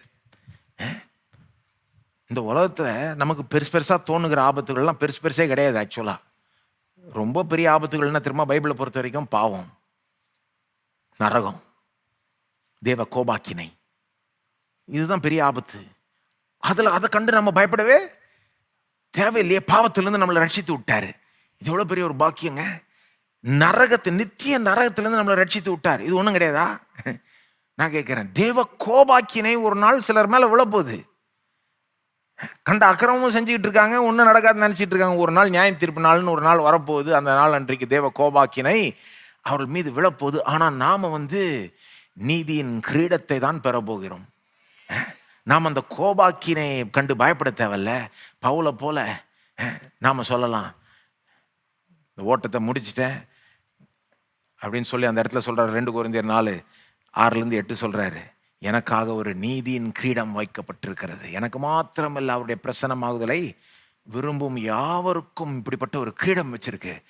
நியாயாதிபதி, நீதிபதி எனக்காக கொடுப்பார் அப்படின்றாரு. அப்போ நீதிபதியை கண்டு நாம் பயப்பட தேவையில்ல. இதெல்லாம் உங்களுக்கு பெருசாக தெரியுதா? பெருசாக தெரியலையாங்க. இதெல்லாம் பாவத்திலிருந்து இயேசு உங்களை ரட்சித்திருக்கிறான்றது பெருசாக தெரியலன்னா, அப்போ நான் சொல்கிறேன், இந்த பூமிக்குரிய ஆசீர்வாதத்தை பெறுவீங்கன்ற நம்பிக்கை எப்படிங்க பெருசாக இருக்கும்? பாவத்திலிருந்து ரட்சித்திருக்கிறாருங்க. பாவம் தான் ரொம்ப பெரிய ஆபத்து. ஏன்னா பாவத்தினால தான் எல்லாம் பிரச்சனையும் வந்தது. இன்னைக்கு வியாதி, ஏழ்மை, வறுமை, குடும்ப பிரச்சனை எல்லாமே எதிலிருந்துங்க வந்தது? மனுஷனுடைய பாவம். அந்த பாவத்திலிருந்து இயேசு நம்மளை ரட்சித்திருக்கிறார். எல்லா பிரச்சனைக்கும் மூல காரணமா இருக்கிற அந்த பாவத்திலிருந்தே ரட்சித்திருக்கிறாருனால மற்றதுல என்ன ரட்சித்திருவான்ற ஒரு தைரியம் வந்துடும். பாவத்திலிருந்து ரட்சித்திருக்கிறார்ன்றது என் மனசுல பெருசா இருக்கணும், அதை பாராட்டணும். பவுல் அதை பெருசா பாராட்டுறாருன்னு சொல்ல விரும்புகிறேன் நான். நரகத்திலிருந்து ரட்சித்திருக்கிறார் தேவன் நம்மளை, கோபாக்கினில் இருந்து ரட்சித்திருக்கிறார். அதெல்லாம் பவுல் பேசுறார் பாருங்க. ரோமர் 9:5-9 வாசித்தீங்கன்னா பார்க்கலாம். அல்லது 1 தெசலோனிக்கேயர் வாசித்தீங்கன்னா அது சொல்றாரு, இறுதி நாளில் வரப்போகிற கோபாக்கினிலிருந்து நம்மளை மீட்டு கொண்டுட்டார். இதெல்லாம் பெருசா தெரியுதா? பெருசா தெரியலையா உங்களுக்கு? பாவ மன்னிப்பு பெருசா தெரியுதா உங்களுக்கு? பாருங்க, எபேசியர் 1 பாருங்க. அந்த சகல ஆவிக்குரிய ஆசீர்வாதங்களால் உன்னதங்களில் கிறிஸ்துவுக்குள் ஆசீர்வதிச்சிட்டார்னு சொல்றாருல்ல, அங்க கீழே போனீங்கன்னா அந்த பட்டியலில் அவர் கொடுக்குற ஒரு ஆசீர்வாதம் என்னன்னா பாவ மன்னிப்பு. பாவ மன்னிப்பு எத்தனை பேர் பெருசா நினைக்கிறீங்க? சிலர் பாவ மன்னிப்பை ரொம்ப சிறுசா எடுத்துக்கிட்டாங்க. அது ஒரு பேசிக், அது ஒரு லேசான ஒரு ஆசீர்வாதம், அது சின்ன ஒரு எப்படி லேசான ஒரு சின்ன ஒரு காரியமா, அன்னத்தை சின்ன காரியம், ஐயோ அதுதான் ரொம்ப ரொம்ப பெருசுங்க.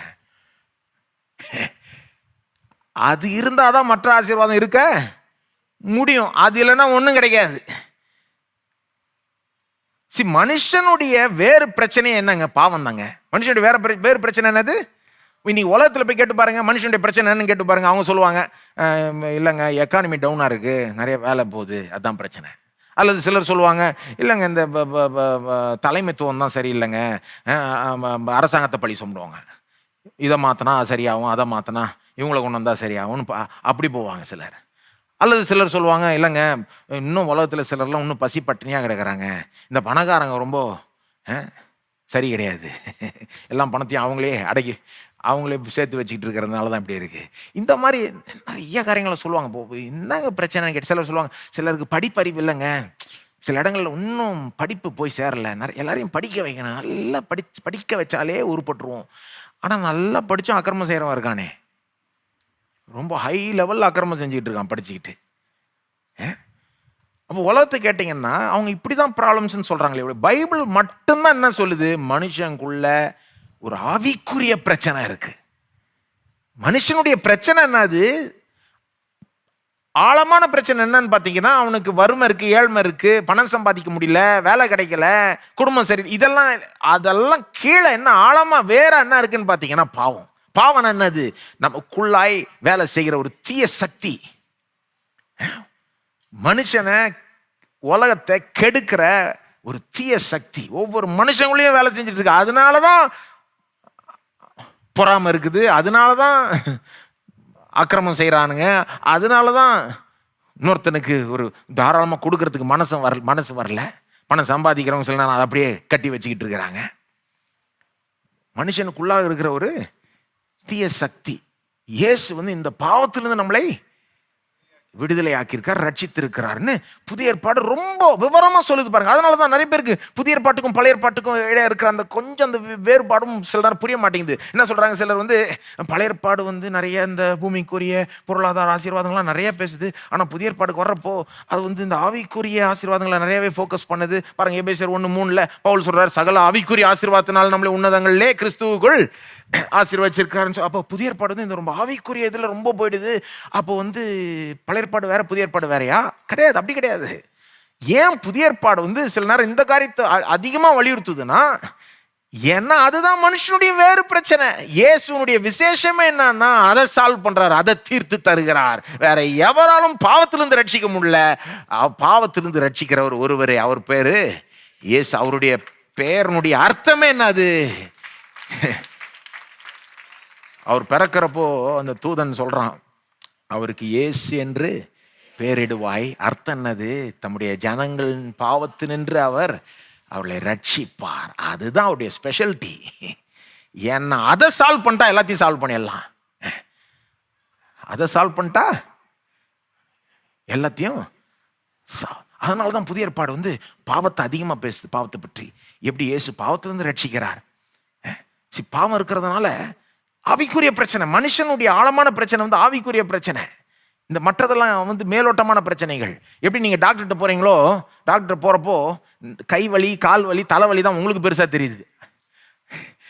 ஆனால் நம்ம டாக்டர்கிட்ட போகிறோம், நம்ம என்ன நினைக்கிறோம், நல்ல டாக்டர்னா இவர் கை வலி போகிறதுக்கு, தலைவலி போகிறதுக்கு ஏதாவது மருந்து கொடுப்பாரு, அதுதான் நல்ல டாக்டர்னு நினச்சிட்டு போகிறோம். நம்ம அவர்கிட்ட போனால் அவர் 10-20 கேள்வி கேட்குறாரு.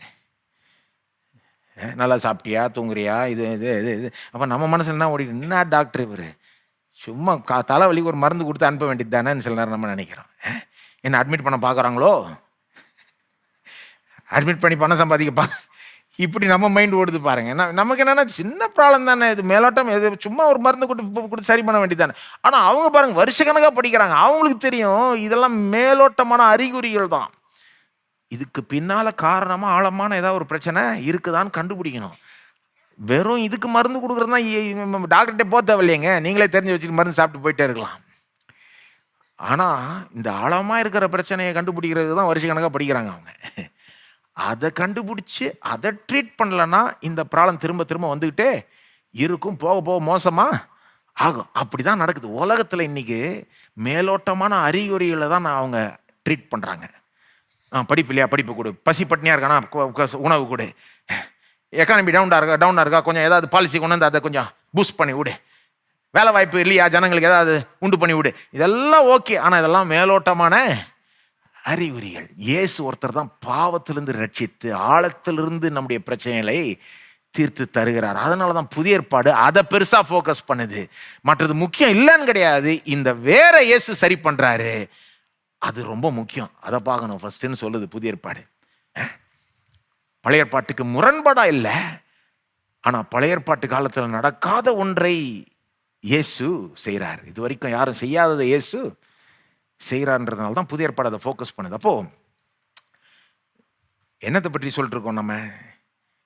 ஆவிக்குரிய ஆசீர்வாதங்கள். அப்போ நான் பாவ மன்னிப்பு அதான் காமிக்க தான் போனேன் உங்களுக்கு. எபேசியர் 1 பாருங்க, எபேசியர் 1:7. பாவ மன்னிப்பை பற்றி பவுல் எப்படி பேசுறாரு பாருங்க. ஏன் பவுல் வித்தியாசமா இருக்கிறார்னா, அவர் இந்த ஆசீர்வாதங்களை பாராட்டுகிறார். இது எவ்வளவு பெரிய விஷயங்கள் மீது புரிந்து வைத்திருக்கிறார். அவருடைய கிருபையின் ஐஸ்வர்யத்தின்படியே இவருடைய இரத்தத்தினாலே பாவ மன்னிப்பாகிய மீட்பு இவருக்குள் நமக்கு உண்டாயிருக்கிறது. எப்படி சொல்றார்? பாவ மன்னிப்பாகிய மீட்பை எப்படி சொல்றார் பாருங்க. அவருடைய கிருபையின் ஐஸ்வர்யத்தின்படியே, தேவனுடைய கிருபையின் ஐஸ்வர்யத்தின், இது லேசான ஆசீர்வாதம் கிடையாது. அவருடைய கிருபையின் ஐஸ்வர்யத்தின்படியே இவருடைய இரத்தத்தினாலே பாவ மன்னிப்பாகிய மீட்பு இவருக்குள் நமக்கு உண்டாயிருக்கிறது. ஏங்க உங்க பாவம் மன்னிக்கப்பட்டிருந்து எவ்வளவு பெரிய விஷயங்க இது. உங்க பாவம் மன்னிக்கப்பட்டுருச்சா அப்படின்னா என்னங்க அர்த்தம்? நீங்க செஞ்ச எல்லா பாவமும், கடந்த பாவம், நிகழ்கால இந்த நிகழ்கால பாவம், வருங்கால பாவம், எல்லா பாவங்களுமே இயேசு சுமந்து தீர்த்து விட்டார். அதற்கான தண்டனை அவர் சுமந்துட்டாரு, நம்மளை மன்னிச்சிடுறாரு. இது மட்டும் இல்லைன்னா எங்க ஆசீர்வாதம்லாம் பேச முடியாதுங்க. இது இருக்கிறதுனால தான் ஆசீர்வாதமே பேச முடியும். இந்த பாவம் தான் மனுஷனுடைய பிரச்சனை. பாவத்தினால தான் கடவுள்கிட்ட இருந்து துண்டிக்கப்படுகிறான். மனுஷனுடைய ப்ராப்ளம் என்னன்னா பாவம். ஆனா பாவத்தினால இன்னொரு ப்ராப்ளம் என்ன ஆயிடுதுன்னா, அவன் கடவுள் இடத்துல சேர முடியாம இருக்கிறான். கடவுள் தான் ஜீவனின் ஊற்று, நன்மையின் ஊற்று. ஜீவனா இருக்கட்டும், நன்மையா இருக்கட்டும், ஆசீர்வாதம் அவர்கிட்ட தான் வரணும். ஆனா இவன் பாவத்தின் நிமித்தமா கடவுள்கிட்ட சேர முடியாதவனா இருக்கிறான். ஏன்னா அவர் பரிசுத்தர், பாவத்தோட ஐக்கியம் கொள்ள முடியாது. அதனால கடவுள்கிட்ட இருந்து மனுஷன் தூரமா இருக்கான். இயேசு என்ன பண்றாரு? இந்த பாவத்தை சரி பண்றாரு. அதை தன் மீது எடுத்து சுமந்துக்கிறாரு. அதனுடைய தண்டனை அவர் செலுத்திடுறாரு. கிரையத்தை அவர் செலுத்தி ரத்தம் சிந்துறாரு. பாவம் மன்னிக்கிறாரு. நம்ம பாவத்தை மன்னிச்சு நம்மளை சுத்திகரிச்சு பரிசுத்தமாக்கி கடவுள் அண்டை சேர வைக்கிறார். கடவுளோட நம்மளை சேர்த்து வைக்கிறார். இதுதான் ரொம்ப ரொம்ப பெரிய பாக்கியங்க. கடவுளோடு நீங்க சேர்ந்துட்டீங்கன்னா எல்லா நன்மையின் ஊற்றோட சேர்ந்த மாதிரி, ஆசீர்வாதத்தின் ஊற்றோட சேர்ந்த மாதிரிங்க. இதுதாங்க ரட்சிப்பில் நடக்கிற ஒரு அடிப்படையான ஒரு காரியம்.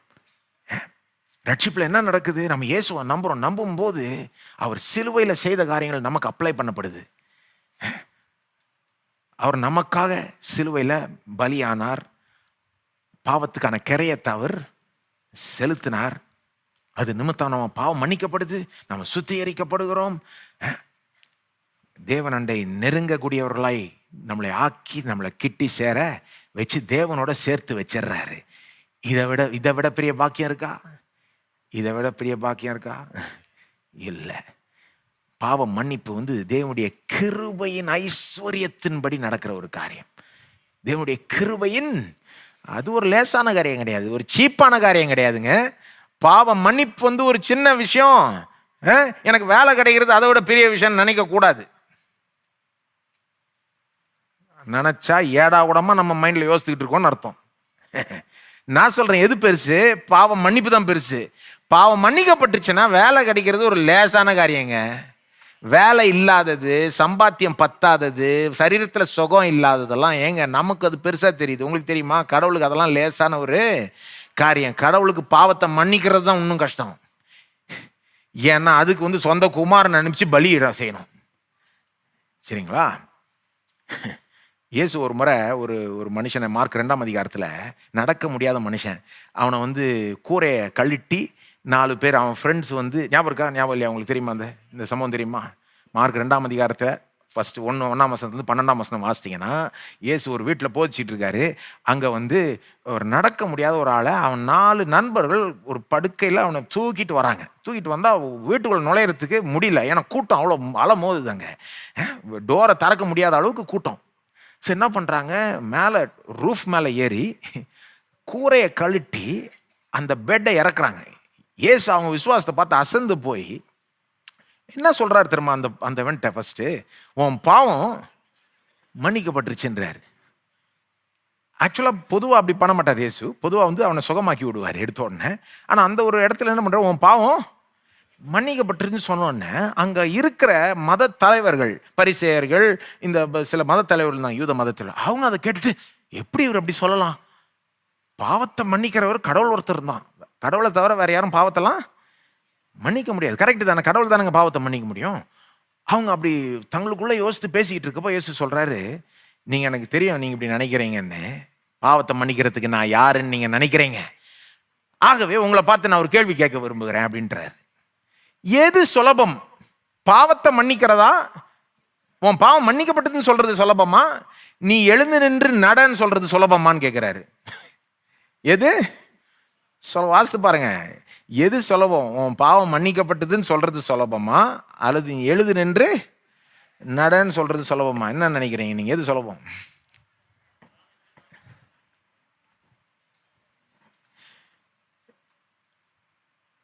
ஒரு விதத்தில் பார்க்க போனா உன் பாவம் மன்னிக்கப்பட்டதுன்னு யார் வேணா சொல்லலாம் சும்மா. ஆனால் எழுது நின்று நடன்னு சொல்லிட்டு நடக்கலன்னா, ஆனால் பாவம் மன்னிக்கப்பட்டுருச்சுன்னு சொல்லிட்டு சும்மா சொல்லிக்கலாம் பாவம் மன்னிக்கப்பட்டுருச்சுன்னு. ஸோ அந்த விதத்தில் பார்த்தீங்கன்னா பாவம் மன்னிக்கப்பட்டுருச்சுன்னு சொல்கிறது சுலபம் நீங்கள் சொல்லலாம். ஆனால் நீங்கள் அதை கரெக்டாக வாசித்து பாருங்கள். அந்த இடத்த அவர் வந்து அந்த மத தலைவர்கள்ட்ட பேசுகிறாரு. அவனுங்களை பொறுத்த வரைக்கும் எது தரமா கஷ்டம்? பாவத்தை மன்னிக்கிறது தான். அவங்க வந்து எழுது நின்று நடன்னு சொன்னால் கூட அவ்வளோ கோச்சிக்க மாட்டானுங்க. ஏன்னா அவங்கள பொறுத்த வரைக்கும் சுகமாக்கக்கூடியது ஒரு தீர்க்கதரிசி கூட சுகமாக்கலாம், ஒரு தேவ மனுஷன் கூட சுகமாக்கலாம். பழைய ஏற்பாட்டில் அதெல்லாம் பார்க்குறாங்க. எலியா சுகமாக்கினாரு, எலிசா உயிரோட கூட எழுப்பினாரு. இதெல்லாம் பழைய ஏற்பாட்டில் செய்தது தான். யூதர்கள் வந்து எல்லாத்தையும் பார்த்தவங்க. அவங்கள போய் நீங்கள் அசத்த முடியாது பெருசா. அப்போ எழுந்து நின்று நடன்னு சொன்னா கூட அவன் பெருசா கோச்சிக்கிட்டு இருந்திருக்க மாட்டான். ஆனா அவன் பாவம் மன்னிக்கப்பட்டதுன்னு சொல்லது அவனால் ஏத்துக்க முடியல. ஏன்னா அது எவ்வளவு பெரிய தீர்க்கதரிசியா இருந்தாலும் சொல்லவே முடியாது. அதை கடவுள் மட்டும்தான் சொல்ல முடியும். அதனால அவனை பார்த்து சொல்றாரு இயேசு, எதுப்பா ஈஸி, எது சுலபம்? உன் பாவம் மன்னிக்கப்பட்டுன்னு சொல்றது சுலபமா, எழுந்து. அப்போ அவன் எப்படி நினைக்கிறான்னா பாவம் மன்னிக்கப்பட்டுன்னு சொல்றது தான் கஷ்டம். அப்புறம் சொல்றாரு இயேசு, அந்த சம்பவத்தை வாசித்து பாருங்க. அப்புறம் சொல்றாரு சரி, எனக்கு பாவத்தை மன்னிக்கிறதுக்கு அதிகாரம் இருக்குதுன்னு நிரூபிக்கிறதுக்காக இப்போ சொல்றேன் கேளு, எழுது நின்று நடன்ட்டு அவனை நடக்க வைக்கிறார். அந்த சம்பவத்தினுடைய பாயிண்ட் என்ன? என்னால் இவனை எழுந்து நின்று நடக்க வைக்க முடியும் கிடையாது, இவனுடைய பாவத்தை என்னால் மன்னிக்க முடியும். இவன் பாவத்தை என்னால் மன்னிக்க முடியும். அப்ப நான் சொல்றேன், நீங்க பாருங்க, அந்த அந்த அவங்களுடைய லாஜிக்கின் படி யோசித்து பாருங்க. அங்க இயேசு செய்யற விதத்தின்படி பாருங்க. அவன் பாவம் மன்னிக்கப்பட்டதுன்றது பெருசா அல்லது அவன் நடந்தது பெருசா? பாவம் மன்னிக்கப்பட்டது பெருசா. அவன் பாவம் மன்னிக்கப்பட்டதுனால தான் நடந்தான். அப்படிதான் கொண்டு வர்றாரு இயேசு. அவன் பாவம் மன்னிக்கப்பட்டது என்பதை நிரூபிக்கிறதுக்காகவே அவனை நடக்க வச்சாரு. ஏங்க, ஒரு காரியம் நிரூபிக்கிறோம்னா அந்த நிரூபிக்கப்படுற காரியம் தானேங்க பெருசு. எது பெருசு?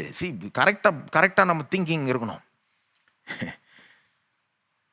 நாம சில நேரம் கிறிஸ்தவத்தில் என்ன பண்ணிடுறோம், பாவம் மன்னிப்ப ஒரு லேஸில் எடுத்துக்கிறோம். ஏங்க, உங்களுக்கு தெரியுமா, உங்க பாவம் மன்னிக்கப்பட்டுருச்சுன்னு நீங்க உண்மையிலே நம்பினீங்கன்னா, ஒரு துளி பாவத்தை தேவன் பார்க்கல, என்ன நீதிமானா பார்க்கிறார். உங்களை எப்படி பார்க்கறார்? அது இன்னொரு ஆசீர்வாதம். நீதிமான் சொல்லுங்க, கிறிஸ்துவுக்குள் நீதிமானா இருக்கிறேன். பாவத்தை பார்க்கலன்றது மட்டும் இல்ல, கிறிஸ்துவுடைய நீதியை பார்க்கிறார். என்னை முழுமையா ஏற்றுக்கொள்றார், என்னை அரவணைக்கிறார். இதை உண்மையிலே நம்பணும்னா நம்முடைய ஜெபம் எப்படி இருக்கும், நம்முடைய தைரியம் எப்படி இருக்கும், நம்ம கர்த்தர்ட்ட நெருங்கிறது எப்படி இருக்கும், நாம ஜெபத்துல கேட்கறது எப்படி இருக்கும். என்னங்க நான் சொல்ல புரியுதாங்க? நாம இதை லேசா எடுத்துக்கிறதுனால பாவம் மன்னிப்பு தானே அது இருக்கு எனக்கு. அதான் ஒருத்தர் சொன்னாரு, ரட்சிக்கப்பட்டேன், ஞானசாலாம் எடுத்துட்டேன், ஆனா எதுவுமே ஒர்க் அவுட் ஆக மாட்டேங்குது, ஆனா வாழ்க்கை ரொம்ப ஃபெயிலியராக இருக்குது. அதாவது ரட்சிக்கப்பட்டு ஞானஸ்தானம் எடுக்கிறது ஒரு பெரிய விஷயமே கிடையாது மாதிரி சொல்கிறாரு. அவர் சொல்கிறதே சரியில்லை. ரட்சிக்கப்பட்ட ஞானஸ்தானம் எடுத்துட்டேன், ஆனால் ஃபெயிலியராக இருக்கிறேன் அப்படின்னா ரட்சிப்பினுடைய மேன்மையே புரியலன்னு அர்த்தம். ரட்சிப்பினுடைய மேன்மையே எங்கே ரட்சிக்கப்பட்டீங்கன்னா நரகத்திலிருந்து ரட்சிக்கப்பட்டீங்க, பாவத்திலிருந்து ரட்சிக்கப்பட்டீங்க, பிசாசிலிருந்து ரட்சிக்கப்பட்டீங்க, பாவம் மன்னிக்கப்பட்டது, நீங்கள் நீதிமான் ஆயிட்டீங்க, தேவனுக்கு முன்பாக எப்போ வேணா போகலாம். பவுல் அங்கே சொல்கிறார்ல ரோமர் 5, இந்த கிருபையில் பிரவேசிக்கும் ஸ்லாக்கியம் நமக்கு கிடைச்சிருக்கிறது. நீங்கள் நீதிமான் நம்புறீங்களா? நீதிமான்னு அர்த்தம் இயேசுனுடைய நீதினால் நான் தரிக்கப்படுகிறேன். இயேசுனுடைய நீதினால என்னை பார்க்குறப்போ தேவன் ஒரு துளி பாவம் கூட பார்க்கலங்க. என் பாவத்தெல்லாம் அழிச்சிட்டார். உங்களுக்கு தெரியுமா, என் ரெக்கார்டில் பரலோகத்தில் போய் தேடி பார்த்தீங்கன்னா ஒரு பாவம் கூட இருக்காது.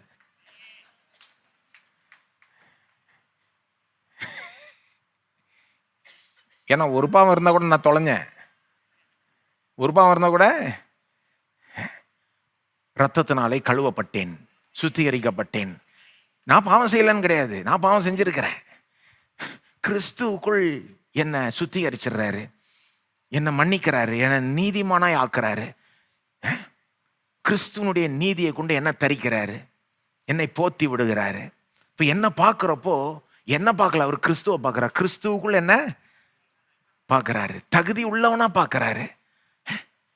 இன்னைக்கு நிறைய பேர் அவங்கள குறித்து தாழ்வெண்ணங்களோட தான் வாழ்ந்துக்கிட்டு இருக்காங்க. நான் சாதாரண ஒரு கிராமத்துலேருந்து சாதாரண ஒரு ஆள், சாதாரண என்னங்க சாதாரண, கிறிஸ்துக்குள் இருக்கீங்க, நீங்கள் உன்னதத்தில் இருக்கிறீங்க, எங்கேயோ டாப்பில் உட்காந்துட்டு ரொம்ப பெரிய ஆள் நீங்கள். ஐயோ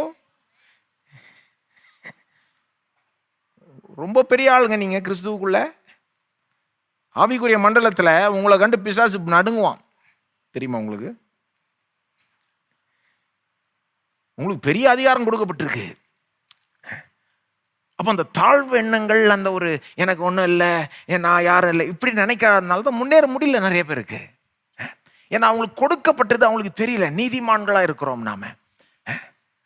எல்லா ஆசீர்வாதத்தையும் பெறத்துக்கான தகுதியை நமக்கு கொடுத்துட்டார். அவர் அண்டை பிரவேசிக்கும் ஸ்லாக்கியத்தை கொடுத்துட்டார். ஸ்லாக்கியம், தைரியமாய் கிருபாசன தண்டை வாருங்கள் அப்படின்னு சொல்றாரு. அது ஒரு ஆசீர்வாதம் தானே. இதெல்லாம் ஒரு பட்டியல் மாதிரி நீங்கள் போட்டுக்கலாம்.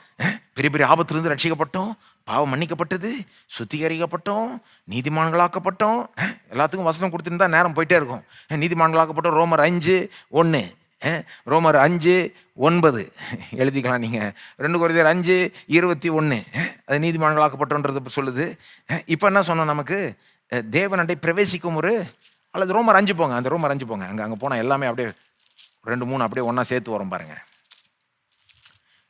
இதெல்லாம் பெரிய காரியங்கள் என்று நம்ம எண்ணினோமானால் இந்த மற்ற சிறிய காரியங்களை ஈஸியாக பெற்றுக்கொள்வோம். நான் சொல்கிறேன், ரோமர் 5:1 சொல்கிறார்ல, நம்ம வாஸ்தவம், நாம் விசுவாசத்தினாலே நீதிமான்களாக்கப்பட்டிருக்கிறபடியால் நம்முடைய கர்த்தராகிய இயேசு கிறிஸ்து மூலமாய் தேவனிடத்தில் சமாதானம் பெற்றிருக்கிறோம்னா என்ன சொல்கிறாரு? சிலர் சொல்கிறாங்க, எனக்கு சமாதானமே இல்லைங்க, ஜெபம் பண்ணுங்க. ஏங்க தேவனிடத்தில் சமாதானம் இருக்குது தெரியுமா உங்களுக்கு? அப்படின்னா நாங்கள் தேவனிடத்தில் சமாதானம்னா, முன்ன நாம் தேவனுடைய சத்துருக்களாய் இருந்தோம், எதிரிகளாய் இருந்தோம், தூரமாய் இருந்தோம். இப்போ தேவனுடைய நண்பர்களாயிட்டோம், தேவன் கிட்டி சேர்ந்துட்டோம், ஒன்றாய் ஆயிட்டோம். தேவனிடத்தில் சமாதானம்னா எனக்கும் தேவனுக்கும் எந்த ப்ராப்ளமும் இல்லை, எல்லாம் நல்லா இருக்கு. எனக்கும் தேவனுக்கும் அருமையாக இருக்குங்க. ஏங்க அது எவ்வளோ பெரிய பாக்கியம் தெரியுமாங்க? மனுஷனுடைய பிரச்சனையே எங்கே தொடங்குச்சுன்னா தேவனுக்கும் அவனுக்கும் பிச்சுக்கிச்சு, புட்டுக்குச்சுன்னு சொல்லுவாங்க தமிழில், சென்னை தமிழில். எல்லாம் நல்லா இருந்தது தொடங்குறப்போ, இவன் முரட்டாட்டம் பண்ணி கலகம் பண்ணி பிச்சுக்கிச்சு. அதனால தான் உலகத்துக்குள்ள சாபமே வந்தது. வறுமை, ஏழ்மை, குடும்ப பிரச்சனை எல்லாம் அதனால தான் வந்தது. இப்போ என்ன பண்ணிட்டார்? இயேசு என்னை நீதிமானாக்கி தேவனிடத்தில் சமாதானம் பெற வச்சிட்டார், தேவனோட ஒன்றாய் சேர்த்து விட்டார். என்ன இப்போ தேவனுக்கும் எனக்கும் சூப்பராக இருக்கலாம். கிறிஸ்துவுக்குள் தேவனிடத்தில் சமாதானத்தை பெற்று இருக்கிறேன் நான். இதை நினைச்சாலே மனசில் சமாதானம் வந்துடும். சில சொல்கிறாங்க சமாதானம் இல்லை, ஜெபம் பண்ணுங்க. நான் சொல்கிறது, என்ன ஜெபம் பண்ணாலும் திரும்ப வருங்க இந்த ப்ராப்ளமு. அதனால் நீங்கள் சில சத்தியங்களை தெரிஞ்சுக்கணும். தேவனிடத்தில் சமாதானம் பெற்றிருக்கிறோன்றது கொஞ்சம் ஒரு 5 நிமிஷம் நினச்சி பார்த்தீங்கனாலே மற்றெல்லாம் பெருசாக தெரியாது உங்களுக்கு. தேவனுக்கும் நமக்கும் சூப்பராக இருக்குது. அப்புறம் சொல்கிறார், தேவனிடத்தில் சமாதானம் பெற்றோன்னு சொன்ன உடனே என்ன சொல்கிறார் பாருங்க, அவர் மூலமாய் நாம் இந்த கிருபையில் பிரவேசிக்கும் ஸ்லாக்கியத்தை விசுவாசத்தினால் பெற்று நிலை கொண்டிருந்து, இந்த கிருபையில் பிரவேசிக்கும் ஒரு ஸ்லாக்கியம் கிடைச்சிருக்கு அவர் மூலமாய், இயேசுவின் மூலமாய். அப்படின்னு என்ன அர்த்தம்? தேவன் அண்டை எப்ப வேணா நம்ம போலாம். தைரியமாய் கிருபாசன தண்டை வாருங்கள் அப்படின்றாரு. ஏற்ற நேரத்தில் உங்களுக்கு கிருபையும் இரக்கத்தையும் பெறத்துக்கு வாங்க அப்படின்றாரு இல்லையா? எபிரேயர் 4:16. Come boldly to the throne of grace. தைரியமா என்கிட்ட வாங்கன்றாரு. அப்போ தேவனிடத்தில் போறதுக்கு நமக்கு ஸ்லாக்கியம் கிடைச்சிருக்கு. பெரிய பெரிய ஆட்களை பார்க்கணும்னா பெரிய பெரிய அப்பாயின்மெண்ட் வேணும் உங்களுக்கு, இல்லைன்னா கேட்டாண்டே நிறுத்திடுவாங்க இல்லையா? ஆனால் அவருடைய அந்த பெரிய ஆளுடைய குடும்பத்திலே இருந்தீங்கன்னா, பிள்ளையா இருந்தீங்கன்னா, அவருக்கு ரொம்ப க்ளோஸாக இருந்தீங்கன்னா நீங்கள் எப்போ வேணா போகலாம் இல்லையா? அந்த காலத்தில் அமெரிக்காவில் ஒரு பிரசிடென்ட் இருந்தார் 1960ஆம் ஆண்டுகளில், ஜான் எஃப் கெனடின்னு. அவர் பிரசிடென்ட் பாருங்கள், உலகத்திலே பெரிய பவர்ஃபுல்லான ஆள். அவர் ஆஃபீஸில் உட்காந்துக்கிட்டு வேலை செய்வார். ஃபோட்டோலாம் எடுத்திருப்பாங்க, இன்னி கூட இருக்குது அந்த ஃபோட்டோஸ்லாம். அவர் ஆஃபீஸில், பிரசிடென்ட் ஆஃபீஸில் உட்காந்து வேலை செஞ்சுட்டு இருப்பார். பெரிய பெரிய மற்ற நாடுகளுடைய அதிபதிகள்லாம் மீட் பண்ணிக்கிட்டு இருப்பார். இவங்க பெரிய மும்முரமாக வேலை செஞ்சுட்டு இருப்பாங்க. அவருடைய டெஸ்க்கு கீழே அவருடைய சின்ன பையன் விளையாடிட்டு இருப்பான் கூலாக. பெரிய மீட்டிங் நடக்குது, முக்கியமான மீட்டிங். அவன் வந்து அங்கே உட்காந்துக்கிட்டு விளையாடிக்கிட்டு இருக்கான். அவனை தடுக்கிறதுக்கு யாராலும் ஒன்றும் சொல்ல முடியாது. ஏன்னா பிரசிடென்ட்டுடைய மகன் அவன். அவனுக்கு எந்த அப்பாயின்மெண்ட்டும் தேவையில்ல, யாருடைய பர்மிஷனும் தேவையில்ல. நான் சொல்லுகிறது, தேவாதி தேவனுடைய பிள்ளைகள் நாம, ஸ்லாக்கியம் பெற்ற மக்கள், தேவனுடைய பிள்ளைகளாக இருக்கிறோம் நாம. இது நமக்கு பெருசா தெரியுதா? அதையும் போட்டுக்கோங்க பட்டியலில். ஸ்லாக்கியம் பெற்றிருக்கிறோம், அடுத்தது தேவனுடைய பிள்ளைகளாக இருக்கிறோம். இது பெருசா தெரியுதா? இதெல்லாம் பெருசா தெரிஞ்சதுன்னா நீங்க எவ்வளோ இழந்திருந்தா கூட அதெல்லாம் பெருசா தெரியாது. இது பெருசா தெரியும். ஒரு நன்றி உணர்வோடு இருப்பீங்க. அதெல்லாம் தந்துருவார் அப்படின்ற ஈஸியா நீங்க நினைச்சிருவீங்க, விசுவாசிருவீங்க.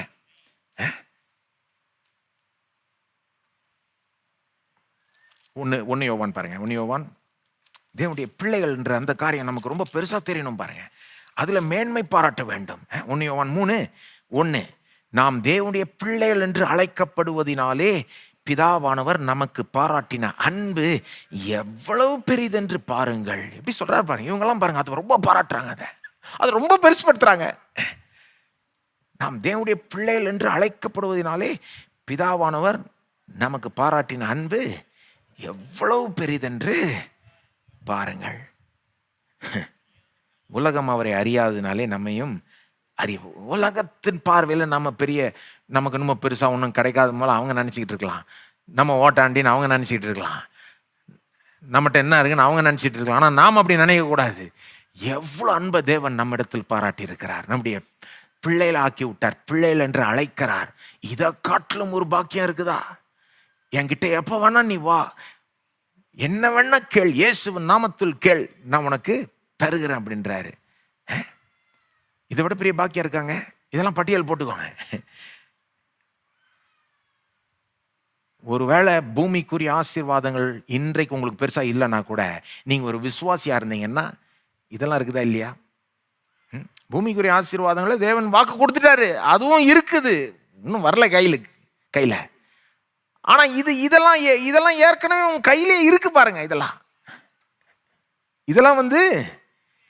இதை நீங்க அனுபவிக்கிறீங்களா? தேவனுடைய பிள்ளைன்றதை நினைச்சு வாழ்றீங்களா? நம்பி வாழ்றீங்களா? அல்லது என்கிட்ட ஒன்றும் இல்லை, நான் யாரும் இல்லை அப்படின்னு நினைச்சு வாழ்றீங்களா? அவர்கிட்ட தைரியமா போறீங்களா? உங்களுக்கு தேவைகள் வரும்போது ஜெபிக்கிறீங்களா தைரியமா? இதெல்லாம் அந்த பட்டியலில் சேர்த்துக்கணும் பாருங்க. வேற என்ன சேர்க்கலாம்? நம்ம தேவனுடைய பிள்ளைகளாய் இருக்கிறோம். நமக்கு அதிகாரம் கொடுக்கப்பட்டிருக்கு.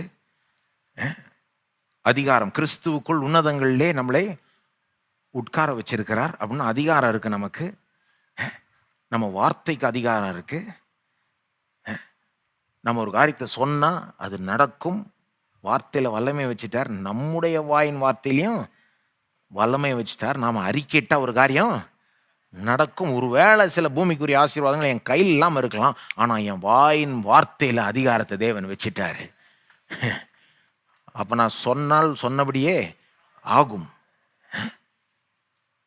இதெல்லாம் பாருங்க, நமக்கு இதெல்லாம் சும்மா ஒண்ணும் கிடையாது. இதெல்லாம் தேவன் நமக்கு அதிகாரத்தை கொடுத்து கொடுத்ததுனால தாங்க அப்படி வேலை செய்து நம்ம வாயை திறந்து சொல்றப்போ சும்மா வேலை செய்து நினைக்கிறீங்களா? கிடையாது. இயேசு நமக்காக பலியிடப்பட்டு உயிரோட எழும்பி நம்மையும் அவரோட உயிரோட எழுப்பி உன்னதங்கள்ல அவரோட கூட உட்கார வச்சதுனால தான் நம்முடைய வாயின் வார்த்தைகளுக்கு இப்போ அதிகாரம் உண்டு. எப்படி ஒரு ராஜா பேசினா எல்லாம் மரியாதையை செய்வாங்களோ அது போல நாம பேசினா உலகமே கேட்கும். இந்த உலகத்தை சொல்ல நான் காணக்கூடாத அந்த மண்டலம், அந்த மண்டலத்தில் தேவனுடைய வார்த்தைக்கு எப்படி அதிகாரம் உண்டோ அதுபோல் நம்முடைய வார்த்தைக்கும் அதிகாரம் உண்டு. நாம் பேசுகிறப்போ அந்த உலகம் கேட்கும். அந்த உலகம் கேட்டுதுன்னா கூடி சீக்கிரம் இந்த உலகத்தில் நிஜம் ஆகிடும். அது இதெல்லாம் வந்து பாருங்க, ஆவிக்குரிய ஆசீர்வாதம்ன்ற கேட்டகரியில் நான் போட்டுருவேன். அதிகாரம் இருக்கு. இந்த உலகத்தில் நான் சிறிய ஒரு ஆளாக இருக்கலாம், ஆனால் எனக்கு பெரிய ஒரு அதிகாரம் இருக்கு.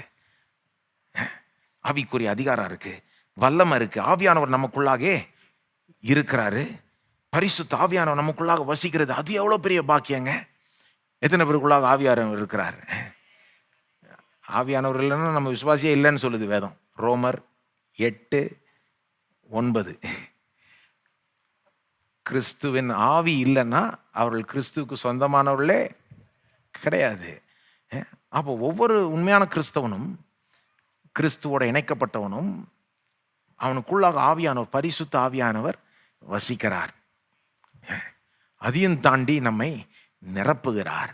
இப்போ ஆவியானவர் நம்மோட இருக்கிறார், அது எவ்வளோ பெரிய பாக்கியம். கடவுளே நமக்குள்ளாக இருக்கிறார். நாம தேவனுடைய ஆலயமாய் இருக்கிறோம். என்ன சொல்லுங்க? தேவனுடைய ஆலயமாக இருக்கிறோம். இப்போ ஆலயத்துக்கு வந்தீங்க, இந்த பில்டிங் அழகாக தான் இருக்குது, நல்லா தான் இருக்குது. ஆனால் அதோட சூப்பர் ஆலயம் நீங்கள் தாங்க. நீங்கள் தான் தேவனுடைய ஆலயம். அதனால தான் நம்ம கிறிஸ்தவத்தில் பில்டிங்கை பெருசுப்படுத்துறது கிடையாது. சும்மா அது கூடுறதுக்கு ஒரு இடம் முக்கியம்தான், நல்லது தான், அதுவும் நல்லா இருக்கணும். ஆனால் வேதம் என்ன சொல்லுது? நாம தான் தேவனுடைய, சொல்லப்போனால் நம்முடைய சரீரம் வந்து தேவனுடைய ஆலயமாக இருக்குதுன்னு. இப்போ இது எவ்வளோ பெரிய பாக்கியம். ஆவியானவர் என் கூடவே இருக்கிறாரு. நான் எங்கே போனாலும் அவருடைய பிரசனத்தை கேரி பண்ணிக்கிட்டு இருக்கிறேன். நான் உன்னை விட்டு விலகுவதும் இல்லை, உன்னை கைவிடுவதும் இல்லைன்னு சொல்லிட்டாரு. எனக்கு நான் அவருடைய பிரசனத்தை உணர்றனோ இல்லையோ என்னோட அவரு இருக்கிறாரு.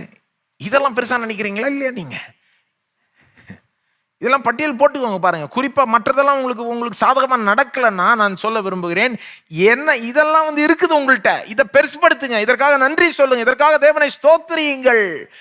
இப்படி செஞ்சீங்கன்னா என்ன ஆகிடும்? அதெல்லாம் ஒன்றும் இல்லைன்னு நினைக்க ஆரம்பிச்சிருவீங்க. நீங்கள் சரீர சுகம் இல்லையா, அதெல்லாம் ஒன்றும் கிடையாது, தேவன் என்ன சுகமாக்கிடுவார், போ இவ்வளோ செஞ்சுட்டாரு, இதை செய்ய மாட்டாரான்னு நினச்சிருவீங்க நீங்கள். அதுதாங்க விசுவாசம். விசுவாசம் அப்படி தாங்க செயல்படும். நன்றி உணர்வில் தான் விசுவாசம் வந்து மலர முடியும். விசுவாசம் வந்து வளர முடியும். நன்றினால் நாம் உள்ள எப்பவுமே பொங்கிட்டே இருக்கணும். அது ஒன்றும் சும்மா பொங்காதானா? சும்மா எங்கே பொங்கும்? குறிப்பாக கஷ்ட காலத்தில் வந்து நன்றி இருக்காது நமக்கு. அதனால தான் நம்ம இதெல்லாம் நம்ம பார்க்கணும் வேதத்தில். உலகத்தார் மாதிரி நம்ம ஆகிடக்கூடாது இல்லை. உலகத்தாருக்கு வந்து இந்த ஒரு சில காரியங்களை தான் பார்ப்பாங்க. அது இருந்தால் சக்ஸஸ், அது இல்லைன்னா தோல்வி அப்படின்ட்டுவான்.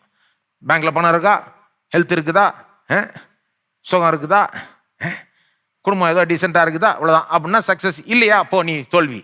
நாம் அப்படி பார்க்கறது இல்லை. நமக்கு நீண்ட பட்டியல் இருக்கு. தேவனுடைய பிள்ளையா? நான் தேவனுடைய பிள்ளை. ஆவியானவருக்குள்ள இருக்கிற? ஆவியானவருக்குள்ள இருக்கிறாரு.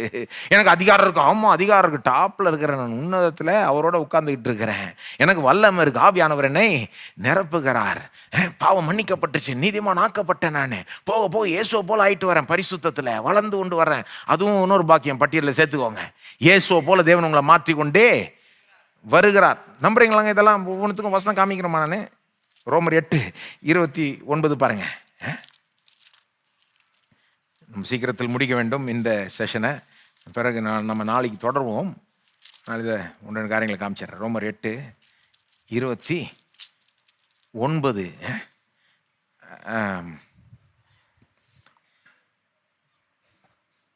தம்முடைய குமாரன் அநேக சகோதரருக்குள்ளே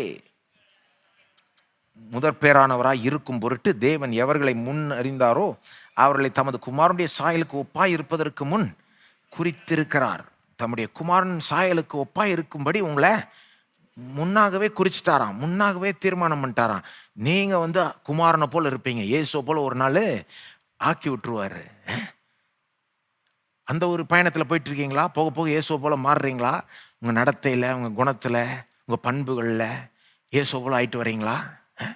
இதெல்லாம் ஆவிக்குரிய ஆசீர்வாதம் பாருங்க. இதெல்லாம் உலகம் பெருசா நினைக்காது, ஆனா நாம பெருசுப்படுத்தணும். இப்படியே சொல்லிட்டே போலாம். இந்த மாதிரி காரியங்கள்லாம் பெருசா இருக்குதுன்ற உணர்வோட தான் பவுல் அந்த 8:31 அப்படி பேசுறாரு.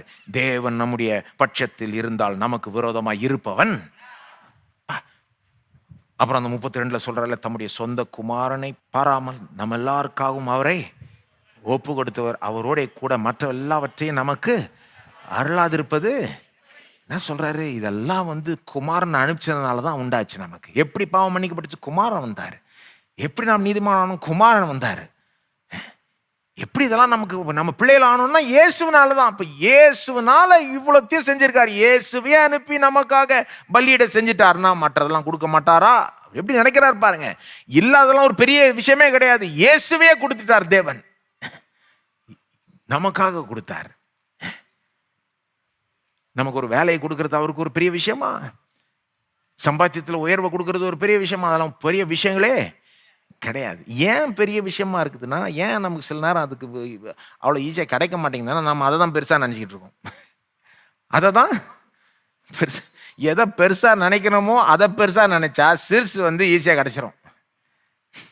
சிறுசை தேவையில்லாமல் பெருசுப்படுத்தினா அப்புறம் அது இன்னும் பெருசாகிடும், கிடைக்கிறது இன்னும் கஷ்டமாயிடும். தேவனுடைய ராஜ்யத்தையும் அதனுடைய நீதியும் முதலாவது தேடுங்கள், அப்பொழுது இவைகளெல்லாம், இந்த சிறுசெல்லாம் உனக்கு வந்துடும் அப்படின்றாரு. நீ எதை பெருசுப்படுத்தணுமோ அதை பெருசுப்படுத்துன்றாரு. ஆகவே இந்த காரியங்களை யோசித்து பாருங்க. இன்றைக்கு நீங்க வீட்டுக்கு போகும்போது தேவன் எவ்வளோ சகல ஆவிக்குரிய ஆசீர்வாதங்களால் உன்னதங்களிலே கிறிஸ்துவுக்குள் உங்களை ஆசீர்வச்சிருக்கார் என்று நினைச்சு அவரை ஸ்தோத்திரியுங்கள்.